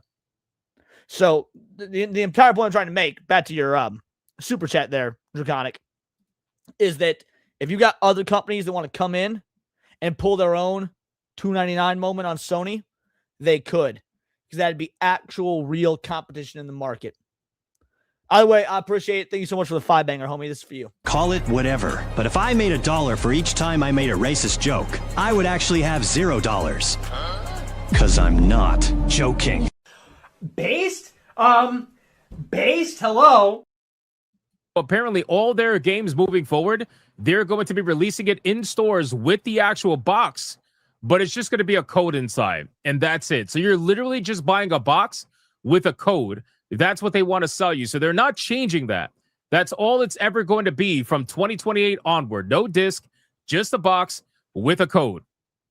Stores sell empty boxes with only a download code. They're convinced that over time, players will accept a 100% digital gaming future. Now, it makes you wonder why, right? Why do they think that they're going to accept that, number one? And why do they think that people are going to accept that from them, right? I'm sure that they're probably looking at Steam and saying, well, people accept it from them, so why would it accept it from us? That is not even it is hilarious what a false equivalency that is. And mind you, I've seen people saying this on X. I have seen the people that say, well, people expect it from Steam. No. Steam is an entirely different beast, an entirely different ecosystem. The mindset of the consumers that use Steam is vastly different than those that purchase console and disc on PlayStation or digitally on PlayStation. And it's because, no offense to you, PlayStation, or actually, no, probably all the offense, you guys are nowhere near the same as the PC platform whatsoever. In terms of player freedom, in terms of player choice, you guys are nowhere near the same. There are people that are more willing to accept a digital future with the companies that are available on the PC platform than they are on the console platforms. You guys just are. And not only that, now you got people like me who I play almost exclusively on PC. The only time I break out the goddamn Switch is when I'm flying or when I'm playing Smash Bros. That being said, whenever I buy a game on Switch, because I want the physical copy. Like, if there's a game that comes out for Steam and I want a physical copy, I buy it for Switch too. Or at least I did when Switch was a viable, console. Obviously, we're at the Switch 2 now, and I have one of those. I have no interest in getting one of those. But the point is, I bought multiple games twice just so I have a physical version, even though I'm going to predominantly play it on stream on Steam. Like if I was to look at here, let me check my Steam numbers for this game real quick. Sonic Shadow Generations. Here we go. I've got 60 hours of this game on Steam. Sonic X Shadows Generations. I probably have like 5 hours on my Switch. And that's when I'm like flying. I'll probably have 5 hours of that game on Switch, but I bought it physically because I want a physical version. But I got 60 hours on Steam. There are people that will do that. Will buy both. And yeah, is that a retarded thing to do? To double purchase? Maybe. That's how much I value physical media. Unbelievably greedy and egregious is not even funny, right? You guys, the things that you guys do just blows my mind. And truthfully, the reason why you get away with it is because the players let you get away with it. The majority of the talking about Power World, yeah, me and the SNH crew, me, Hypno, Wizard, Sevi, Sheep. Pretty sure all of us are actually doing a SNH plays of Power World, building our land, like our own tribe tomorrow night after Saturday Night Hypnosis. So check it out over here on the gaming channel or on any of the other homies' channels because we're all going to be streaming it, and everybody deserves the love. But yeah, we're going to be playing Power World as a group tomorrow night after SNH. The players that are on the PlayStation platform, Xbox platform, they let you get away with this shit. I'm sorry, like that's just the truth of it. They don't think it's necessary to maintain contact with fans. This is the best one, boys. So PlayStation believes in. I'll tell y'all a story. And I swear to God, this is a true story. My grandma, my granny, I've told you guys a million times, she was the reason I'm a gamer, right? My granny had a gaming PC in 1994, dude. My granny was a gamer. She got diagnosed with cancer, couldn't go out and do the yard work and stuff anymore that she loved to do. She got into gaming. She got into gaming hard, bro. Like, she got all the consoles. She got a gaming PC. We're playing Duke Nukem. We're playing, like, it's just amazing shit, right? Chex Quest. PS2 comes out. She gets a PS2 and it breaks. Like out the box, it's faulty.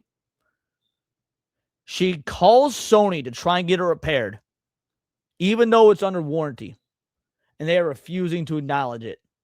So she goes up the ladder. She goes up. Eventually, after God knows how many days of back and forth, she's on the phone with like one of the high up executives. And he flat out tells her we're not replacing the PlayStation. And she says, fine, I'm going to go buy an Xbox. And she hangs up on the motherfucker. My granny hung up on a PlayStation executive and said, I'm going to go buy an Xbox. That was back in the PS2 days. So when this right here says they don't think it's necessary to maintain contact with fans, that's nothing new. Sony has always been like that. Their mind. And again, this is all hearsay, right? This is Jason Schreier saying this. But according to Jason Schreier, PlayStation has the mindset they don't have to maintain contact with you guys. Saturday. So all they got to do is tell you their plans, but they don't actually have to be in communication with you about the plans, right? So basically, like, if you want to roast them online or you want to give your feedback or anything, you don't actually really have to know anything. You don't have to know anything from them. They don't really care for have you. Like, they don't care for you to actually know anything. They trust the strength of their brand and the loyalty of their community and imagine that they will continue to support their digital games. And then we're going to talk about profitability. So this is really the end goal here. Like I said in the beginning, they essentially believe that the people that are left over are going to be enough to support their digital games. And the reason why is because they make infinitely more money on every single digital sale in comparison to the physical sales. Brand loyalty. Bro, imagine being such a fucking loser that you've got brand loyalty to a gaming company. Really, to any company. There's only two companies. There's only two companies I got brand loyalty to. And it's not because the brand is, what I'm loyal to. It's because the product they make is so good. And mind you, it's first party sodas, Coca-Cola, Dr. Pepper, whatever. I don't know what it is they do. But, like, brand name sodas taste so much better than knockoff, dude. So much better than knockoff. Like Dr. Thunder, that shit sucks, bro. That shit fucking sucks. Yeah. So first party sodas and Cheetos. And mind you, I don't hardly ever eat Cheetos at all because I, carnivore diet. I only eat meat. Every now and again I'll splurge, but knockoff Cheetos, like Great Value brand or whatever, suck. They taste disgusting, son. Those are the only 2 products in my entire life that I'm quote unquote brand loyal to. And it's not even that I'm loyal to the brand. It's just their product is that much better. If Cheetos change their recipe tomorrow and they made it taste like that Great Value shit, I wouldn't fucking buy them just because they're Cheeto brand. Nah. Dude, brand loyalty is fucking retarded. So for them, that is more important to them to continue versus, just continuing to give you a disc. They just don't care. They don't care. So anyway, let's talk about the profitability, but this is important. This kind of shows the mindset, right? Yes, I do like that. This shows the mindset of the company. When Sony sells a first-party physical game to a retailer, the retailer gets around 30% of the sale price. I find that to be so amazing, considering that people at Sony and Epic Games and Xbox and everywhere complain about Steam taking 30%. Meanwhile, they take 30% when they sell something. Xbox takes 30% when they sell something. Epic Games takes 15% when they sell something. And retailers take 30% when they sell something. But apparently it's only Steam that's the problem, taking 30%. But anyway, that's besides the point. Digital helps them keep 100% of the profit, which we already know that. That's realistically the most important thing to them. Aside from the control, obviously, and they expect to significantly increase their profit margin. So basically what it means is that even if they do lose the 20%, right? If you were to go based off their number of 80-20, which again, I don't think that's the case, but if you were to go based off their number of 80-20, right? This basically means that the 80% will be worth more than it currently is now. And they're hoping that 80% will make up for the 20% that gets lost if that 20% decides to leave the ecosystem.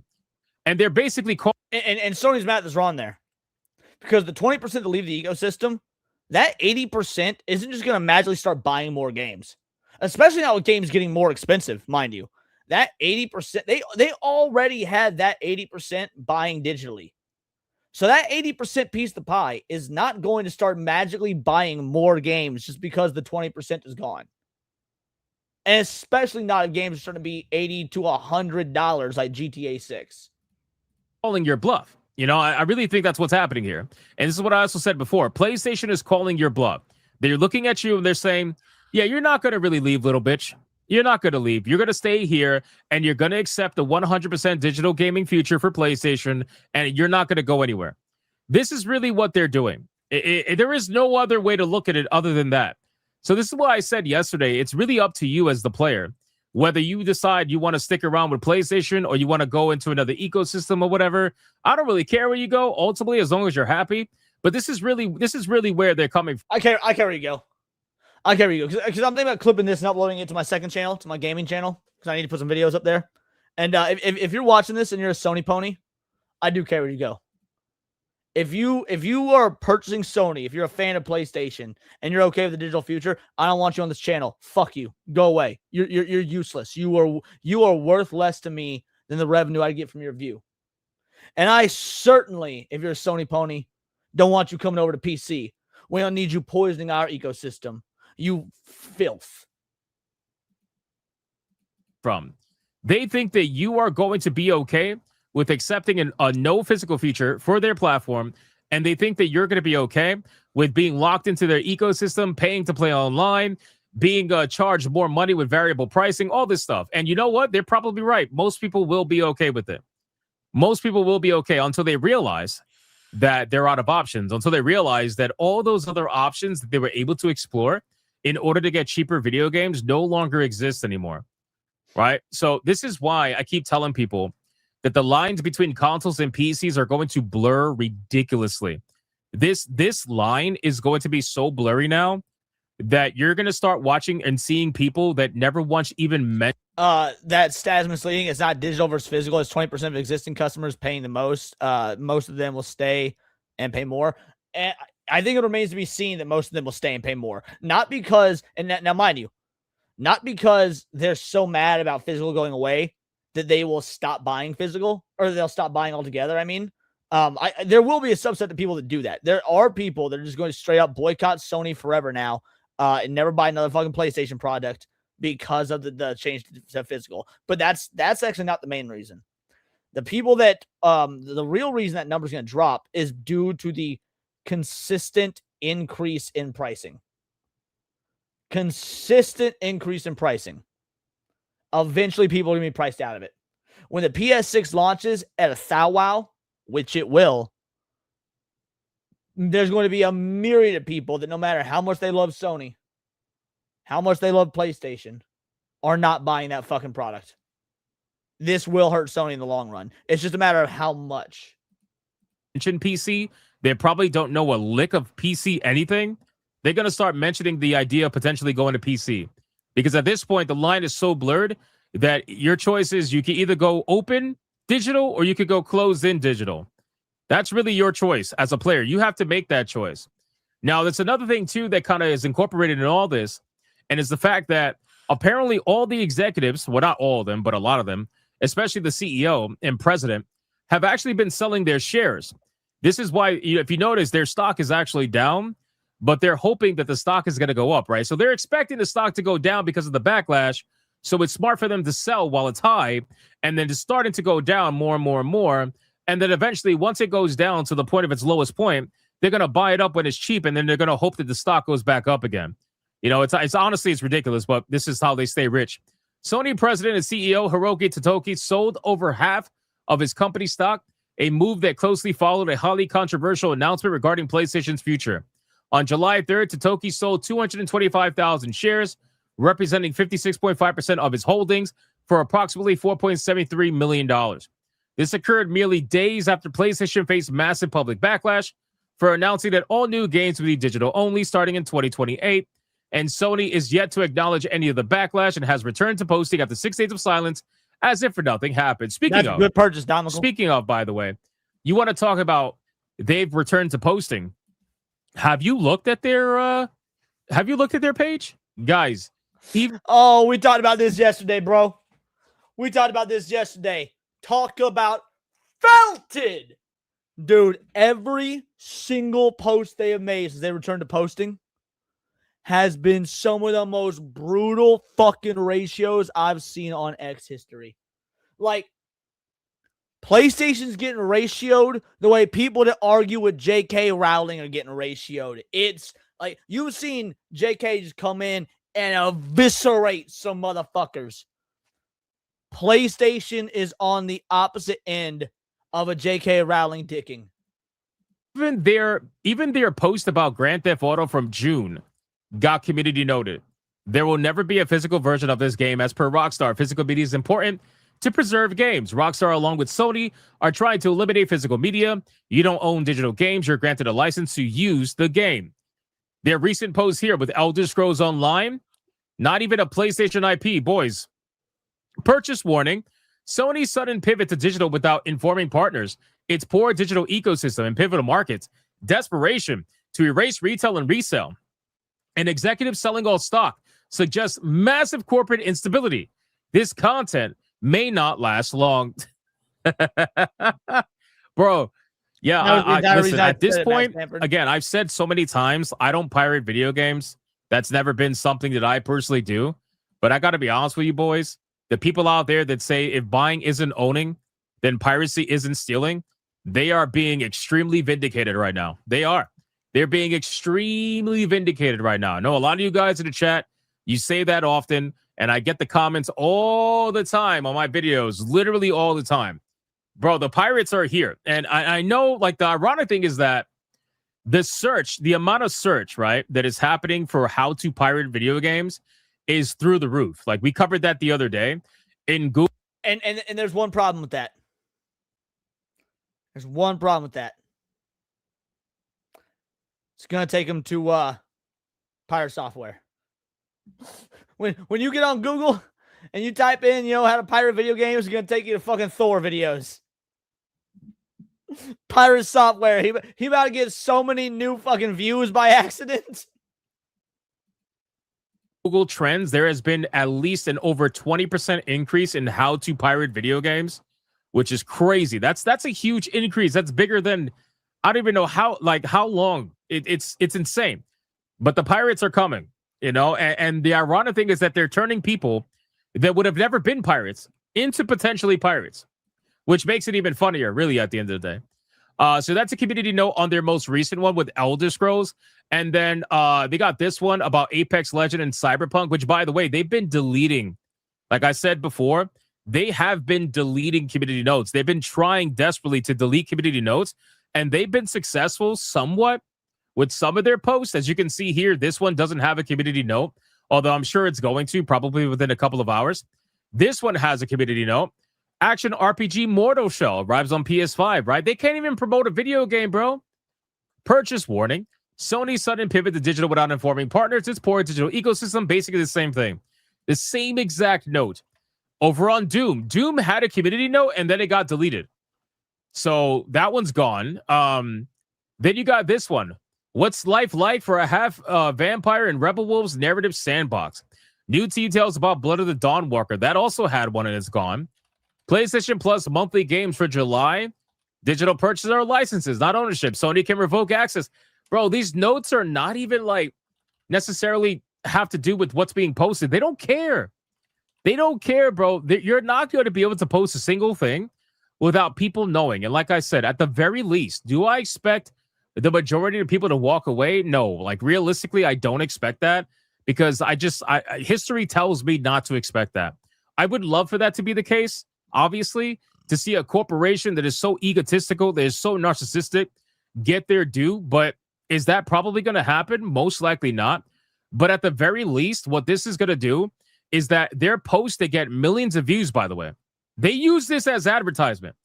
I want to be very clear. Sony uses X as a form of advertisement. So the beautiful thing about that is now that on every single one of their advertisements, they're going to have a community note for the most part, informing people that otherwise would not have been informed. And I feel like that is more important than ever. That is way more important. Well, not only is it important just like for the sake of archiving and, you know, looking at what's happening. So we like take a look back in the past and see what's happening with gaming in this state right now. Kind of like what we did with the video game crash of 83. You know, we've got all that recorded. There's God knows how many documentaries on it. This is something that when their sales start to dry up, and their sales are going to take a hit. It's just a matter of how much of a hit. And their shareholders need to be explained why. Right here. This is why. Y'all focus so much marketing on X. You got so upsetty spaghetti when X was running, you know, ads and stuff that are allowed like content that wasn't ad friendly. Oh, there's so much hate speech on here. You know, advertisers pulled out of X.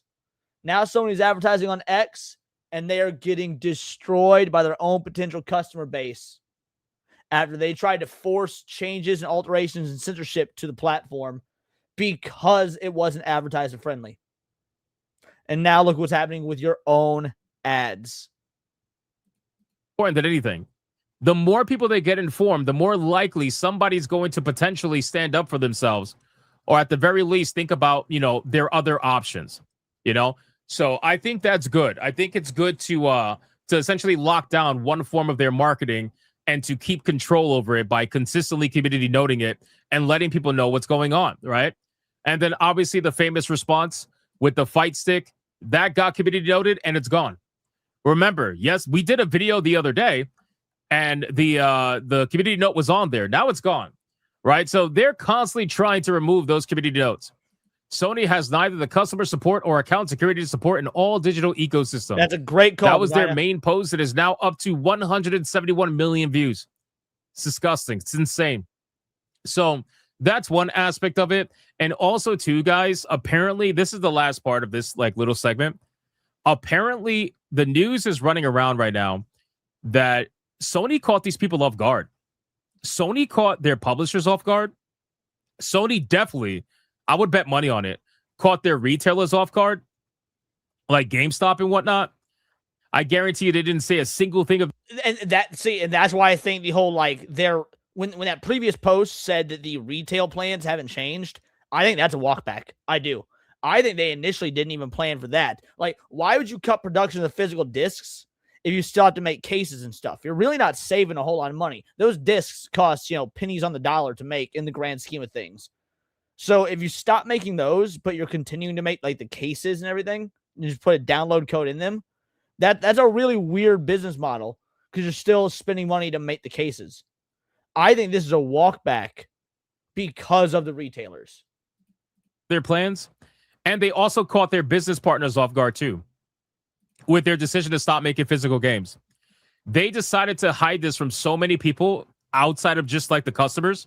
They decided to hide it from a lot of different people because a lot of publishers are also angry about this. They're speaking up about it on social media. Everybody's speaking up about it. And it's because they had so many games coming out. So many upcoming games have been making posts saying you'll be able to buy this physically. That you will be able to buy a physical edition of this game. That at this point has become a marketing tactic just to felt Sony. And again, because there is a space in the market for it. You give the customer what they want. Customers want physical editions. Sony's folly is now giving rise to a new marketing opportunity for these third-party companies. no idea. So Sony literally kept this to their chest J. for as long as they could. Celebrates 14 months of membership. Karamon. I just cancelled my PS Plus. Now my PS5 will be a glorified Blu-ray player. Now going to buy a PS3 and PS Vita to jailbreak them. A lot of people are going to be doing that, bro. A lot of people, like, especially with the PS3 and Vita, a lot of people are going to be looking into doing that, bro. So I would not be surprised. It says that a new report claims Sony caught many publishers, retailers, and business partners off guard with its decision to stop making physical games in 2028. According to the report, many partners only learned of it after Sony made the announcement public. One executive at a major AAA publisher said the following: "Despite our seemingly close working relationship with PlayStation, we weren't informed that this was happening. It's only hitting us now that we may be out of jobs sooner rather than later." The report says talks between Sony and its partners have been tense since the announcement. I actually think it adds for a great little bit of addition to content, Hypno. Some companies are frustrated by how the decision was handled, and in countries like India, it has disrupted plans to expand PlayStation retail stores. So, guys, again, I don't know how many times. Scene coming in with a 5-banger. Imagine Pepsi decided to keep making cans, but they're empty. That is effectively what's happening, though. That is effectively what's happening. You have you go buy a can of Pepsi, and it's just the can, and then there's like a QR code on it you scan for them to mail you like a bag of the Pepsi all carbonated and shit that you then fill up your at-home cups with. That is effectively what's happening. You are correct. Shout out, Scene. Thank you for the 5-banger, homie. This is for you. Name one word that starts with G pronounced like J. Gentrification. Shoot, should have thought of that. I was just in San Francisco. Thank you for the 5-banger, homie. That to say it, I'll say it one last time for this particular segment. Sony cares more about controlling their ecosystem than they do about expanding their ecosystem. Sony feels like they're so big already. I still got my PS4, looking into PC and retro. Nice. Sony feels like they have such control over the entire thing that at this point they're ready to make their move. This is something that they've been planning for a long time. This is something that honestly, at least since 2020, you don't make a move like this because there are so many layers of bureaucracy you have to go through for a move like this to be done. You've got retailers, you've got distributors, you've got third-party companies, you've got all these contracts with. You obviously have to take time to do the market research to see if this would be worth it. Like, this is such a high-level play. This was in the works while COVID was ongoing. Like, mark my words, it'll come out, it'll be revealed that that was the case. At some point, there'll be a leak or some sort of journalistic avenue that reveals that that's the case. That Sony has started laying these plans in 2020 at the height of COVID. Not just Sony has been planning for a long time. A lot of companies have been planning this for a long time, but Sony has gotten to the size where they feel like they can do this and survive. They were holding off. They were trying to make it seem like they weren't going to do this. They've been holding off for a long time. Next gen with console prices and taking 7 years plus to develop games. They hate seeing their base move to PC. True. But oh well. They had 30 years to improve their platform. True. They've been playing this for a long time. And at this point, they feel like they can make their move and nothing's going to happen. So the only thing I can say is that I don't expect Sony to die from this. But at the very least, man, I hope that this is going to wake people up to just acknowledge the ecosystem that they're in is now a fortress. Not even that. I mean, to be fair, I agree with that. But not even that. This will not kill Sony. Well, it will not kill PlayStation. Obviously, it won't kill Sony. Sony's a massive conglomeration. This won't kill PlayStation. This will cripple them in some way, shape, or form. But more than anything, this is a wake-up call to people that up to this point did not understand the consumer rights issues. The idea that physical media is an insurance to you having control over the product that you buy. Because at some point or another, just like those 500 movies went away on Sony, last week or whatever, or earlier this week, whatever it was. I think it was last week. That will happen in games at some point. Now, it might be 1 or 2 games here or there. Maybe it'll be just a bunch of games from one particular publisher. But at some point, that's going to happen. Games that people paid for are going to be removed from their library. This, even if this does not end PlayStation, at the very least, this needs to be the wake-up call to why physical media matters. We're already seeing it in the anime front, with all the piracy sites being shut down. It has come to my attention that console plebs are dumber than anime fans. I'm not going to say that gamers in general are dumber than anime fans, but console plebs are dumber than anime fans. And to be fair, if you're a real anime fan, you were using piracy sites and you probably had a PC, and that's how you were doing it. It is more closed in than it ever was. And if you're comfortable in that, then that's fine. You keep doing what you're doing. Ever the bastion. But if you're not comfortable in that, or if you didn't even realize it was happening, then at the very least, you've been informed. And that's really the best thing that we can hope for at this point. The rest is up to the people to make their own decision. And we talked about it yesterday, how a lot of people are canceling PlayStation Plus. Is it going to be enough? I don't know. Probably not. Real. A kick in the nuts with a 2-banger. I'm late. Fuck PlayStation. Better late than never. And if you're going to announce you're late, that's a good way to do it. Shout out. Thank you, Kick in the Nuts. Realistically, but again, they're willing to lose a lot. This company is willing to lose a lot. Okay, this is the same company that has completely destroyed their sequels to their video games in order to chase whatever garbage they've been trying to do with their sequels. Spider-Man 2. So I mean, guys, Spider-Man 1 sold more than Spider-Man 2 and Miles Morales combined. Ghosts of Yote sold equal in revenue or close in revenue, but that's because the game is more expensive, inflation, all that stuff. Tsushima sold way more copies, way more, in half the amount of time.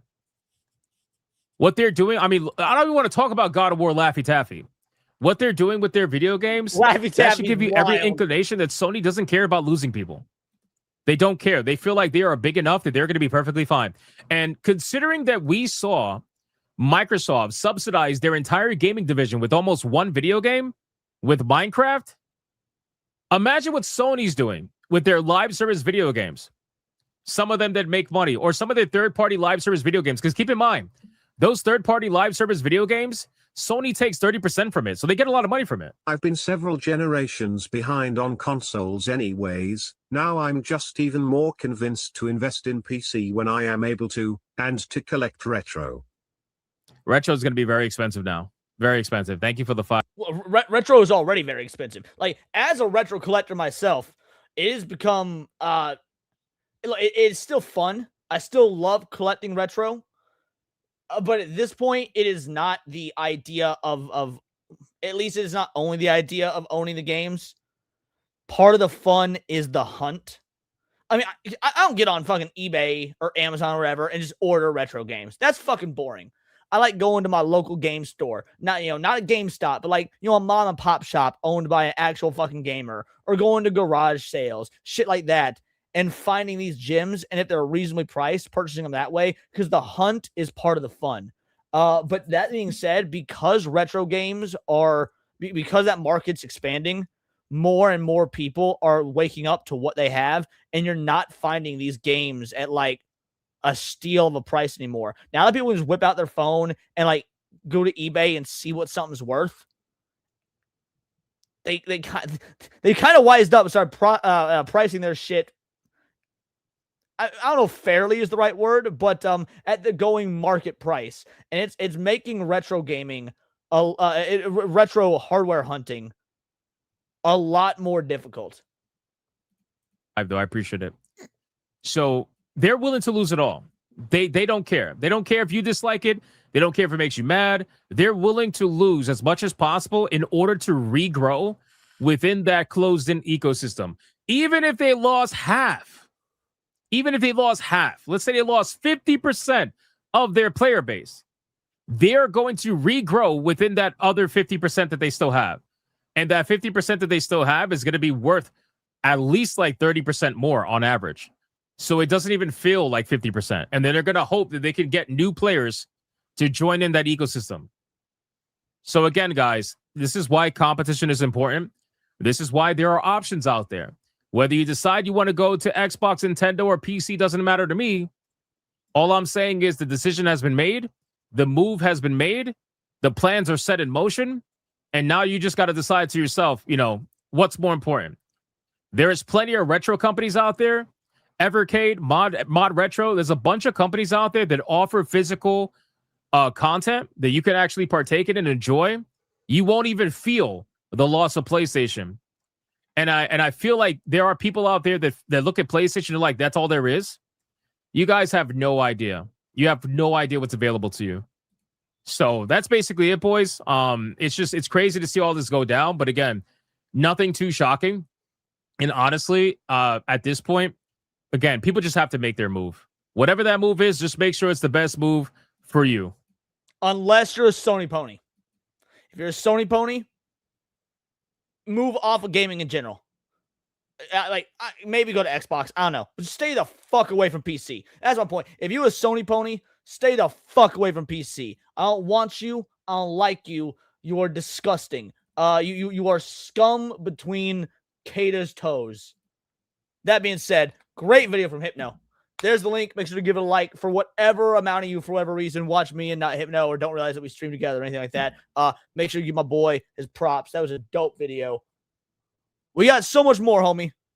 We got so much more. And by so much, we at least 2 more videos. But I gotta go re-up on my water and run to the bathroom real quick. So I'll be right back with you. Y'all get a chair stream.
We back, crew.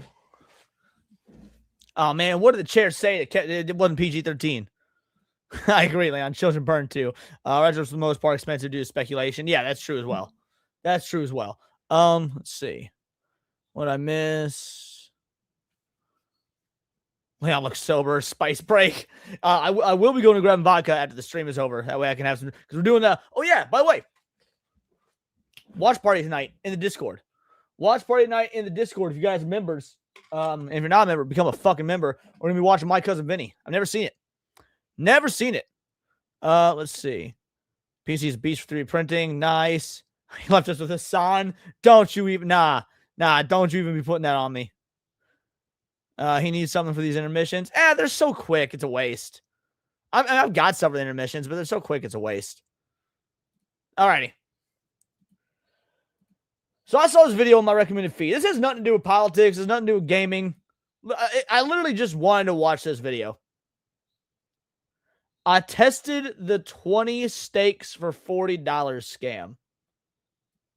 I'm just truly curious because I think we're all familiar with this. Shout out Fluffy Murder Machine, becoming a member all on your own. You absolute goddamn legend. This is for you. There's nothing more cool than being hugged by someone you like. But if someone tries to touch you in a place or in a way that makes you feel uncomfortable, you touch them back.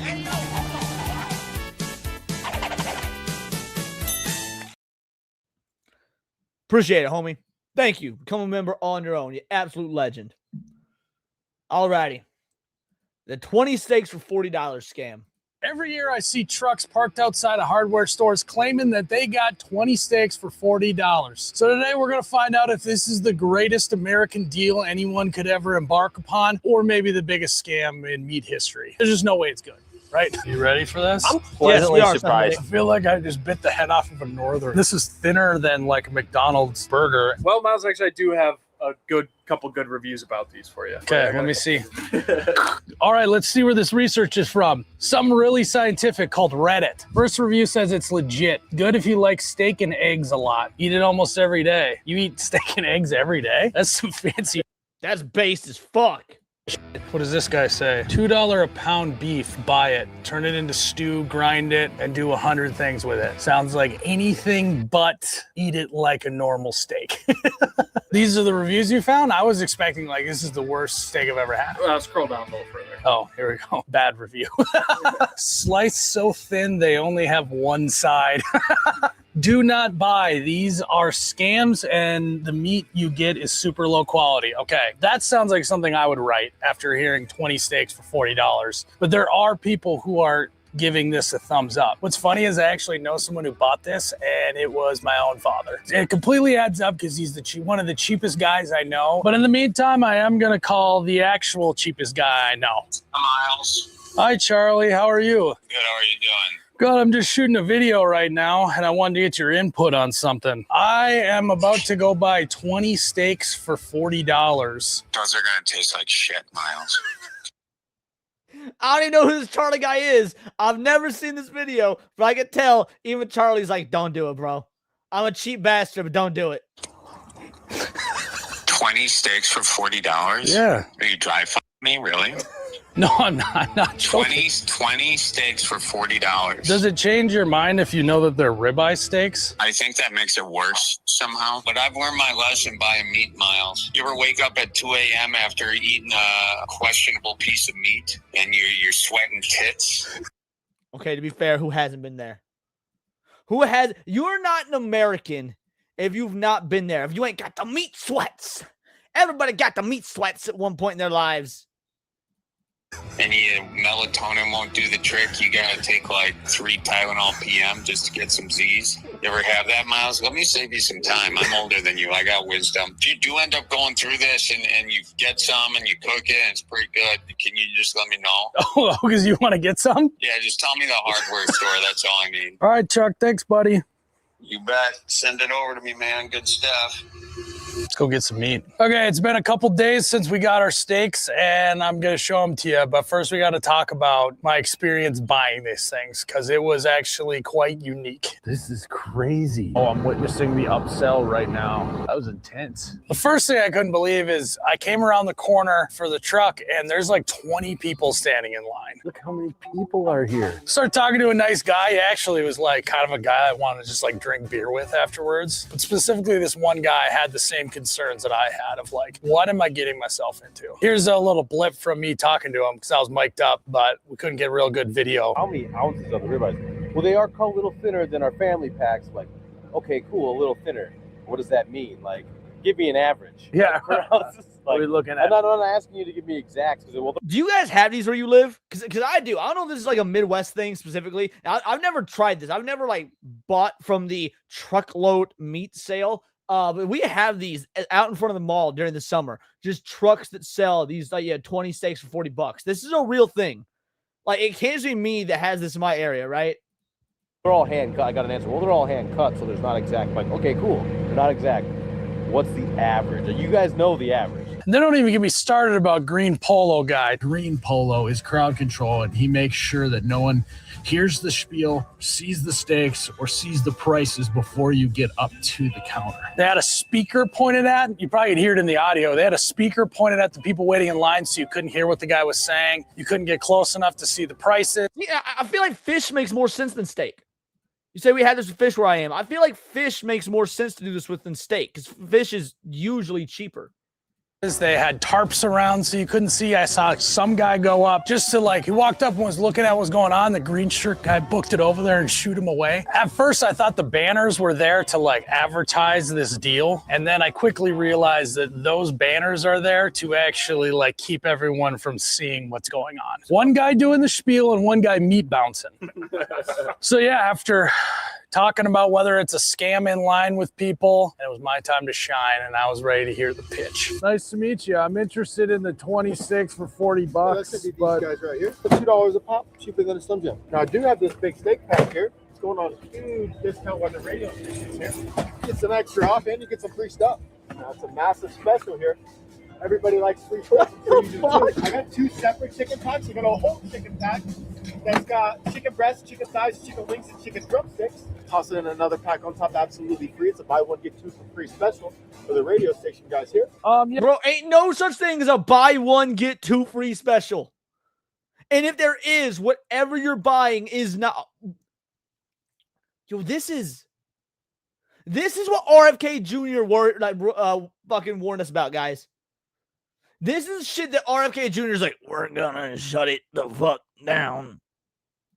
I think I'm just gonna go with the 20 for 40. Yeah. Yeah, I just don't know if I need that much today. So if you wanted to just try out my steak pack by itself, you get a really good deal on it right now. Normally this box goes half off of this market price essentially every day, which is $289 for the big box. You get an extra $100 off for the 2 hours that he's here. Drops this box all the way down to $189. It'd be $4.60 a cut. Yeah, I think I'm just good with the 20. How do you want to pay? Once the veil came down of like all the little things added up together, I just felt really weird about it. I just put the steaks back here. I want to do a big reveal. 20 ribeyes for $40. You ready? Ta-da!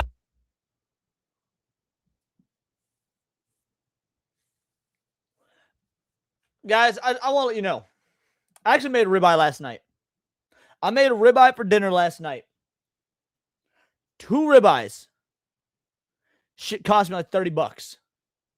2 ribeyes. It was close. It was like $26. 2 ribeyes cost me about $26. And they were some thickums, boy. They were like first of all, some of the, because I eat steak 2 or 3 times a week. Being on the carnivore diet and all that. I eat steak 2 or 3 times a week.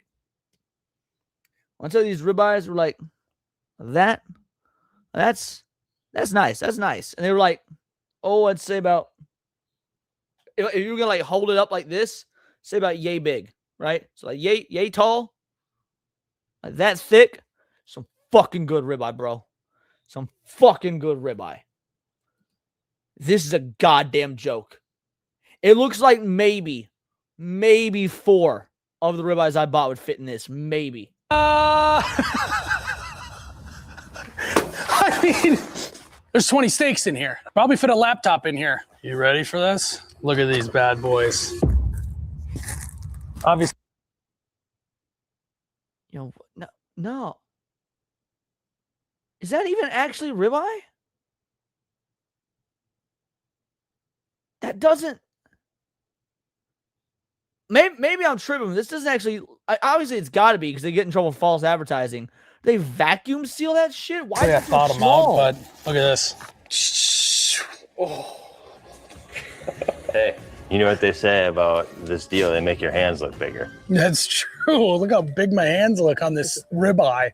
I mean, this is thinner than like a McDonald's burger, and it's not even like cooked up and lost some moisture. Steak always shrinks after you cook it. It looks like prosciutto. It does. It looks like prosciutto. It looks like we're about to get some cold cuts. Look at this. If you just press it a little bit.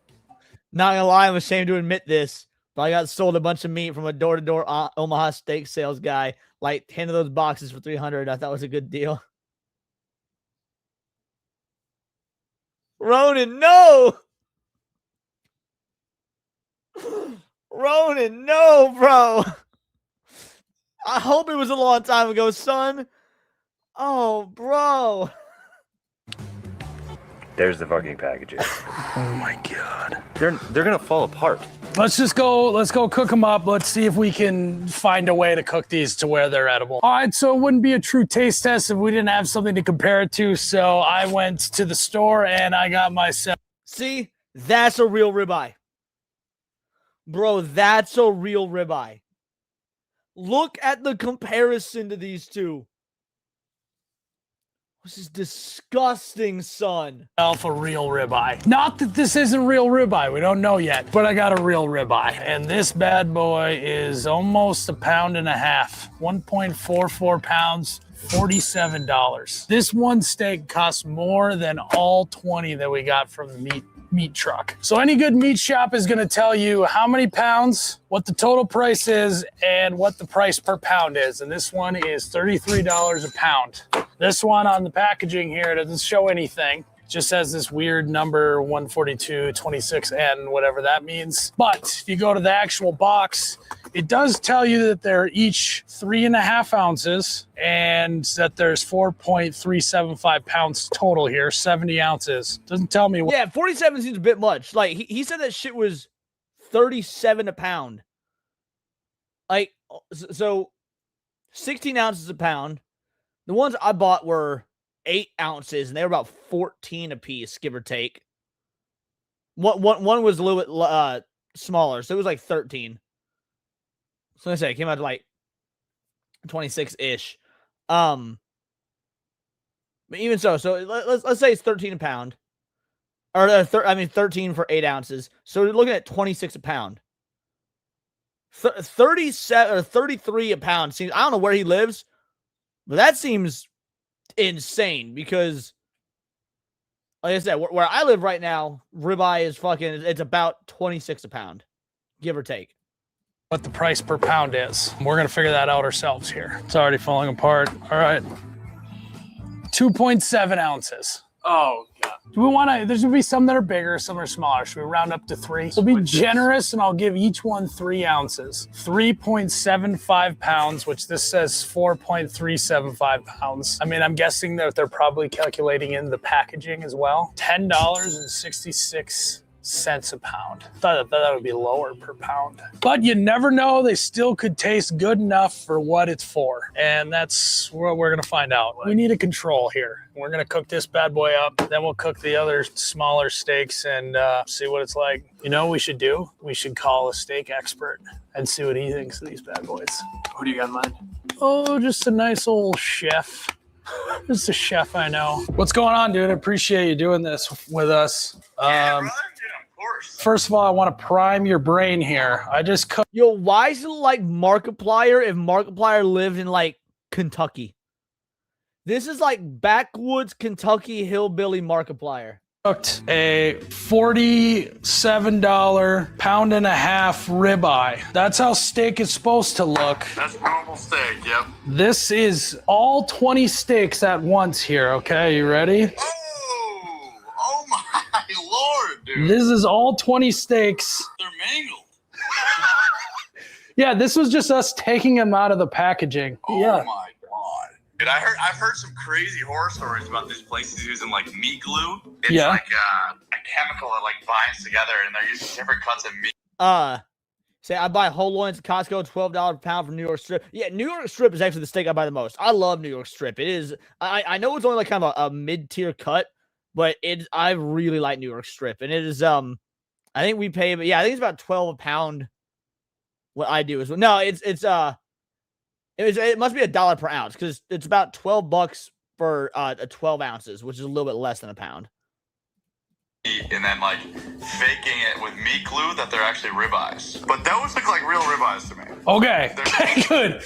Because I was like, oh, so we're about to get into some mystery meat here. They don't look good, but it looks like they're definitely ribeyes. We're going to try a few different techniques. We're going to cook one on the grill. We're going to cook one in the air fryer. We're going to cook one in a pan. And then I think we're going to do one in the microwave. Microwave, yeah. Dude, you can do one in the dishwasher.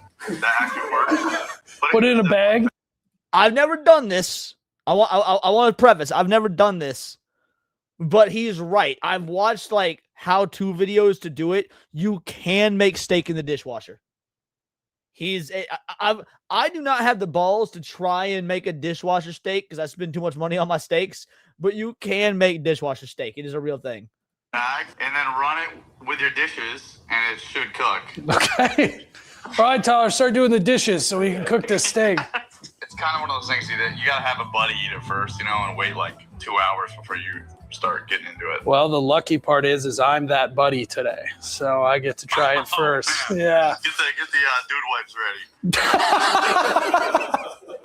I'd love to see the final result, dude. So give me a call when they're done, or text me a photo at least. Okay, I will. Miles, tell me what you're about to do here. We're all about to try a nice little slice of real meat to really prep us for what we're about to embark on with the smaller ribeyes. Enjoy this now, boys, because we're about to have some weird meat. All right, that's enough circle meat jerking around. Instead of a toasted steak.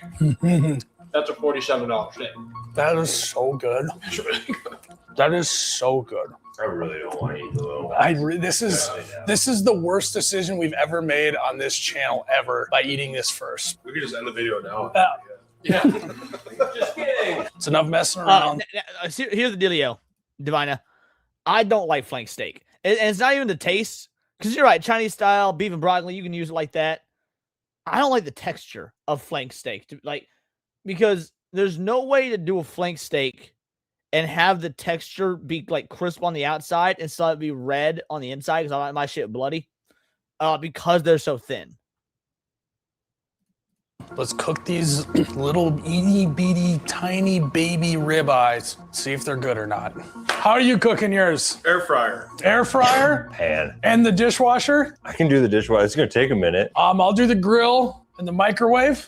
Ready? Go! The shotgun start I thought was gonna be more like everyone runs off. We just all kind of stood there. God, that steak was a dream. Oh my God. Jake! Why'd the grill turn off? I just ran out of propane. Well, that sucks because this is a grilling video. Let me see if I have like another one in the grill. What a dude answer. That's a bro answer, son. Like, I just ran out of propane. That sucks. We're supposed to be making a grilling video. Like, no, let me help you out. No, let's go get some. No, I got another can in the garage. Just like, sucks to suck, bitch. Like, what a bro answer. She's salted and peppered. Now I'm just waiting for the pan to heat up. I have it on medium right now, but I'm second guessing that. I also have to find a Ziploc bag so I can put one in the dishwasher. Ziploc already has a picture of the steaks we're putting on there, so this has got to be the one. Bag. I'll tell you. What? Sous vide. I can wash. We've got the time. And I don't know how much time I should put on these steaks up there. Time will tell if this will be good or not. Oh, there it is right there. See? Look at that. We're so back in business, Jake. Oh my God. I mean, look at that. That looks so sad. Look at it shrink. It's shrinking. Like, this is a great way to cook steak. This is actually how I usually cook steak, right? Well, I do it in a cast iron, but it's so thin. So, admittedly, I've bought steaks of this thinness to use for steak sandwiches. And when I say steak sandwiches, I mean I have 2 steaks and they are the quote-unquote bread, and I'll put bacon and cheese in between them, and I'll make steak sandwiches. But just eating it like this seems sad, bro.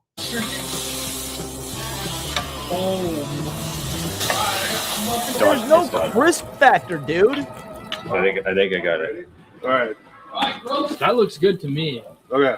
We'll let that sucker rest. All right, I'm gonna try the microwave. I'm just gonna put it in there and watch it. See what happens. If you don't just press the 30 seconds until you get to where you want to be, you're crazy. It's fogging up in there. That's exactly how I do it, by the way, anymore. because I don't put the microwave. Like the microwave is a death trap for food. You don't want to microwaving your food sucks. Okay, it's fucking bad. Cook on the stove or in the oven or in the air fryer, something like a grown up.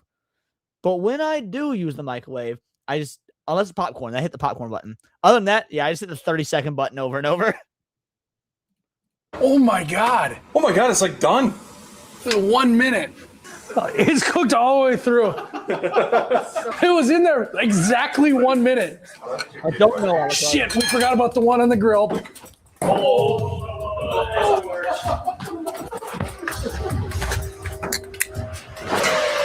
Oh, actually not looking bad. I mean, that doesn't look too bad. That looks like the heel of a cow.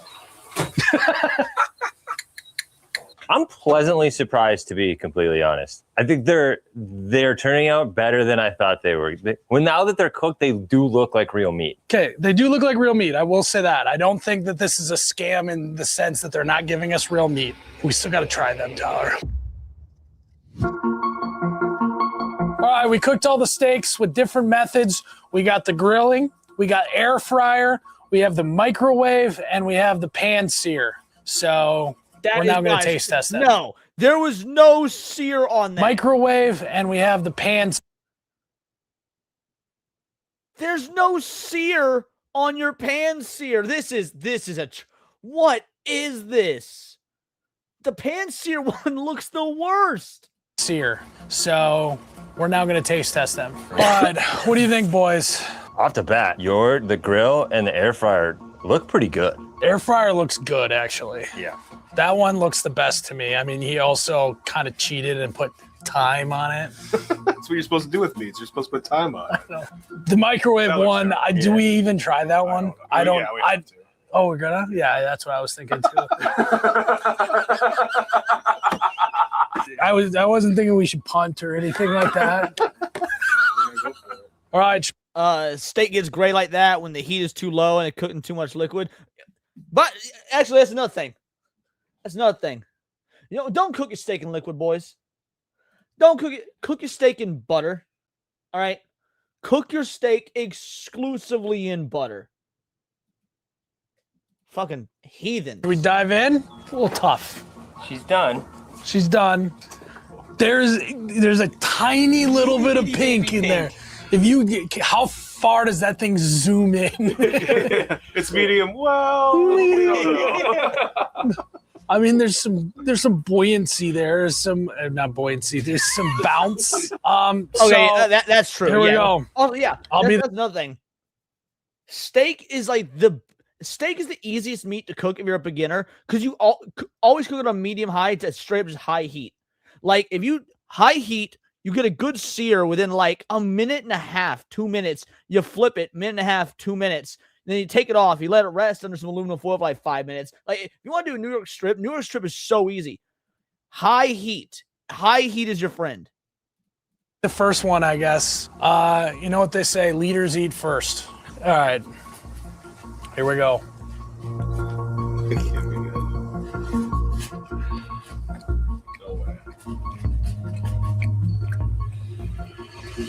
Very chewy. I feel like I have bubble gum in my mouth. Oh, that's disgusting. It's like jerky chew, but like I'm dead serious. I'm still chewing it. It does taste like don't get me wrong. This is a terrible steak, but it is edible in my mind. Thank God we seasoned it. Correct. Seasoning is saving it. Seasoning helped a lot. I put salt and pepper on it. I should not have put salt because there's clearly some sort of like salt brine or something that they use. All right, so the grill, I mean, it's a bad steak, but it definitely tasted edible. This is Jared's air fryer steak. All right, this one definitely looks like it's juicier. There's a little bit more pink. You got it probably closer to medium rare than I did. All right, here we go. Tastes better than mine. Yeah. Tastes better than the grilled. The consistency of the meat is way better. I mean, Jared, I think you probably saved this one. Well done, Jared. Yeah. It's not well done. It's medium well there. it's medium well. All right, Tyler, let's try. Here you go. You can have that. Which one is this one? This is pan-seared. We're saving microwave for last. Tyler absolutely cooked the shit out of this one. I had it. All right, cheers, boys. Very chewy. Do not cook these in a pan. Oh. Oh my God. Start swallowing. The pan one looked the absolute worst. That was disgusting. Air fried steak, that's weird. So I don't usually air fry steak. I have done it in the past, just more or less to see what it would be like compared to stovetop with a cast iron. It's not bad. I mean, I would still prefer to actually cook it on the skillet, but you can air fry steak. It's certainly not bad. I'm not. This is definitely the worst one. Oh my It's God. so slimy. Oh, yeah. I feel like I just bit the head off of a northern or something. Yeah. That's how slimy it is. Can't wait for the microwave. Oh my God. I don't ever want to taste that again. I think you should have the marbling in the middle of the mouth. Oh yeah. I wanted to keep you in mind that this is cooked for 1 minute in the microwave. Oh, I can't even look at it. Oh my God. All right, here we go. Are you good? It's just gagged.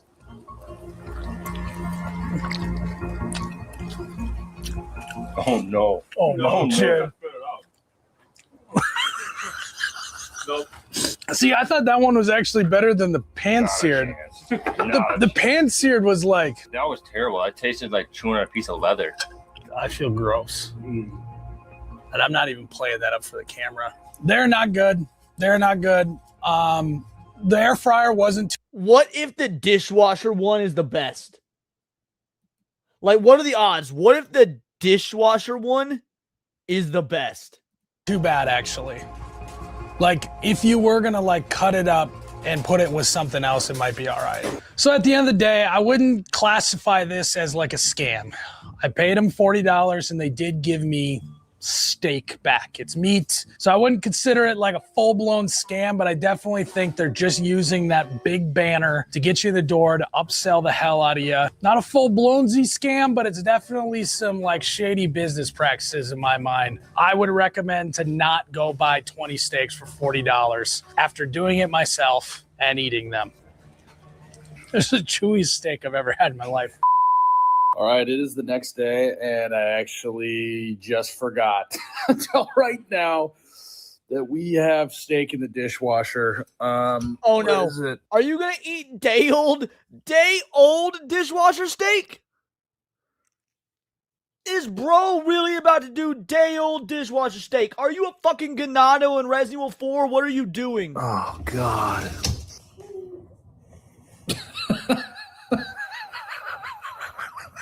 That's so gross. Oh, it definitely cooked it though. It worked. Oh man, it's been sitting in the dishwasher all night. Okay, he did not. He did not. I was so nervous. I do feel a little bummed we did not get the dishwasher steak. Like I was truly curious if the dishwasher steak somehow would be the best. There's the video. Make sure to give it a like. It's a thing. It really can be done. That's so nasty. Yeah, that was... Again, we've got those trucks outside the mall where I live. Like 20 steaks for $40 or whatever it is. It's something like that. It's obviously not that exact same one, but it's something similar. A stupid amount of steak for a suspiciously low price. I've never done it. I will never do it. I have way too much self-respect for myself as a fucking cook for that. But alrighty. We got one more video. One more video. It's a music video. Our boy Krovax, actually. Our boy Krovax made a music video about Cinevere called I'm Sorry. Cindy's like, yo, Crow made a music video you might want to react to. And you know me, I do love doing my AI music video reactions, especially with my girl Cindy. So let's see what we got.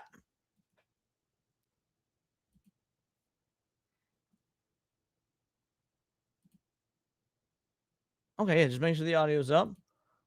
All right, cool. Crow started off with him in the video. I like that. It's the only time a self-insert works.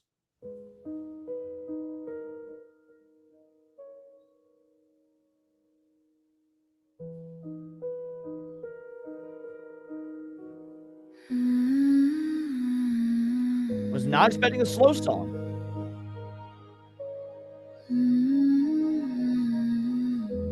Oh, that's a... And man, and people say AI art's fucking slop. That was a cool effect, dude.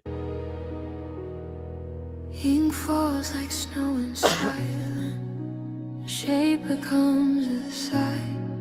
Moonlight drips through empty hands that never A really good render of Cindy. breath fades into the winter. Footsteps melt away.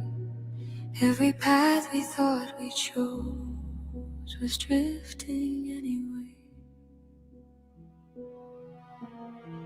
Cold air, a trembling whisper, a voice that won't stay still. Two shadows cross for just a moment on a quiet frozen hill. I'm getting Demon Slayer vibes from this part. A heartbeat out of rhythm. Oh, I think that's the point. I think we're supposed to be getting Demon Slayer vibes. Interesting. A look that says too much. Some things are never meant to last, but still reach out to touch. If I could trade the breaking, if I could bear the... I see like the small horns. Is that supposed to be like a young Cindy, or is you? I'm trying to figure out the story. Would it change the ending, or Okay, clearly not. I think this is why Cindy recommended. She's like, yo, react to this. It's got dead kids. I know how much you love dead kids. Stay just a little longer. Don't let the light disappear. I'll carry what you can't hold, even when you're not here. Time slips through like water. Love outlives the story. In every quiet ending, I'm sorry. Doors close without a warning. Candles flicker thin. A hand reaches for forgiveness. As far as things Lord's people, she reigns over as God of death and taxes. Ah. No gold can buy tomorrow. No prayer can make it. Hypno says, damn, this song hits nearly at the point where the blade meets the wrist. Fuck. Stay. Some debts are carved in silence and never fade away. I see it in your eyes now. The fear you try to hide. Love stands helpless at the doorway while fate waits just outside. I'm sorry. Oh, so that's why it's called I'm Sorry, because she's got to, again, since she's giving messengers like, hey, these folks died, like it's the apology of the messenger. Okay, that makes sense.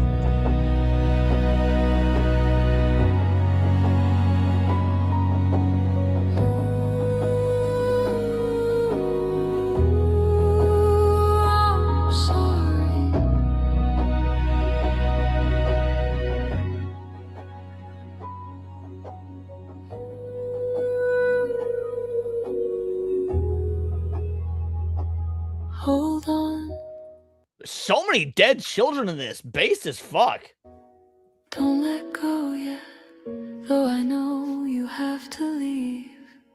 There's a gentleness in endings if someone helps you breathe. I'm sorry.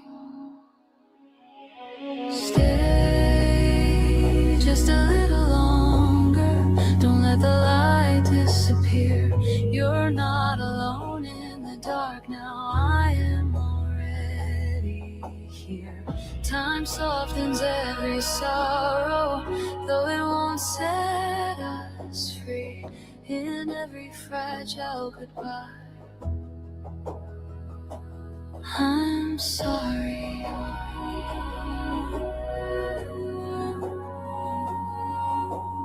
I do like this added color and not just black and white the whole time. That does add a bit more depth and dimension to it. Beyond the fading echoes, where quiet flowers grow, no pain, no fear to follow, just hands you used to know. Oh, okay. This area has color because, like, I guess this is the afterlife. So she's like delivering these kids to the afterlife. This is fucking dark, dude. A tear falls without breaking, a smile through the gray. Somewhere in the stillness, we find another way. I'm sorry. Ah, did not realize that. Thank you for the, yeah, it's the afterlife and heard about. Okay, that makes sense.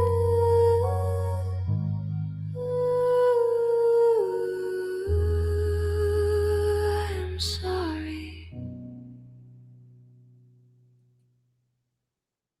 So yeah, that was incredibly fucking depressing. Did not realize that we were gonna end the show on such a depressing note, but Krovax did good work. Like visually, that's someone that was really well done. It was clean throughout. It had some really cool ideas to do with the AI. Builds on her VTuber lore, which is also super cool. How's this doing view wise? Let's see. Let me pull that back up. Damn, 1,300 views. Well done, Crow. Well done. So yeah, guys, make sure you give it a like. Krovax owns stocks in SSRIs. Trying to grip. That's brilliant. Literally about to call a suicide hotline now, Leon. Thanks for that. So, guys, there may not be SNH on Saturday, just so you know. In fact, there may not be SNH ever again. Our beloved host might end up taking a toaster bath. What was that sad song? It was the song that Krovax made about the Cinever lore. The song was good. It's definitely not something that I would particularly listen to, but it was like objectively, it was a well-written song. So, all right, crew. I think that we are out of here like 4 circles. We're going to go over just about 3 hours. Let's see who we're going to raid. Let's see who we're going to raid.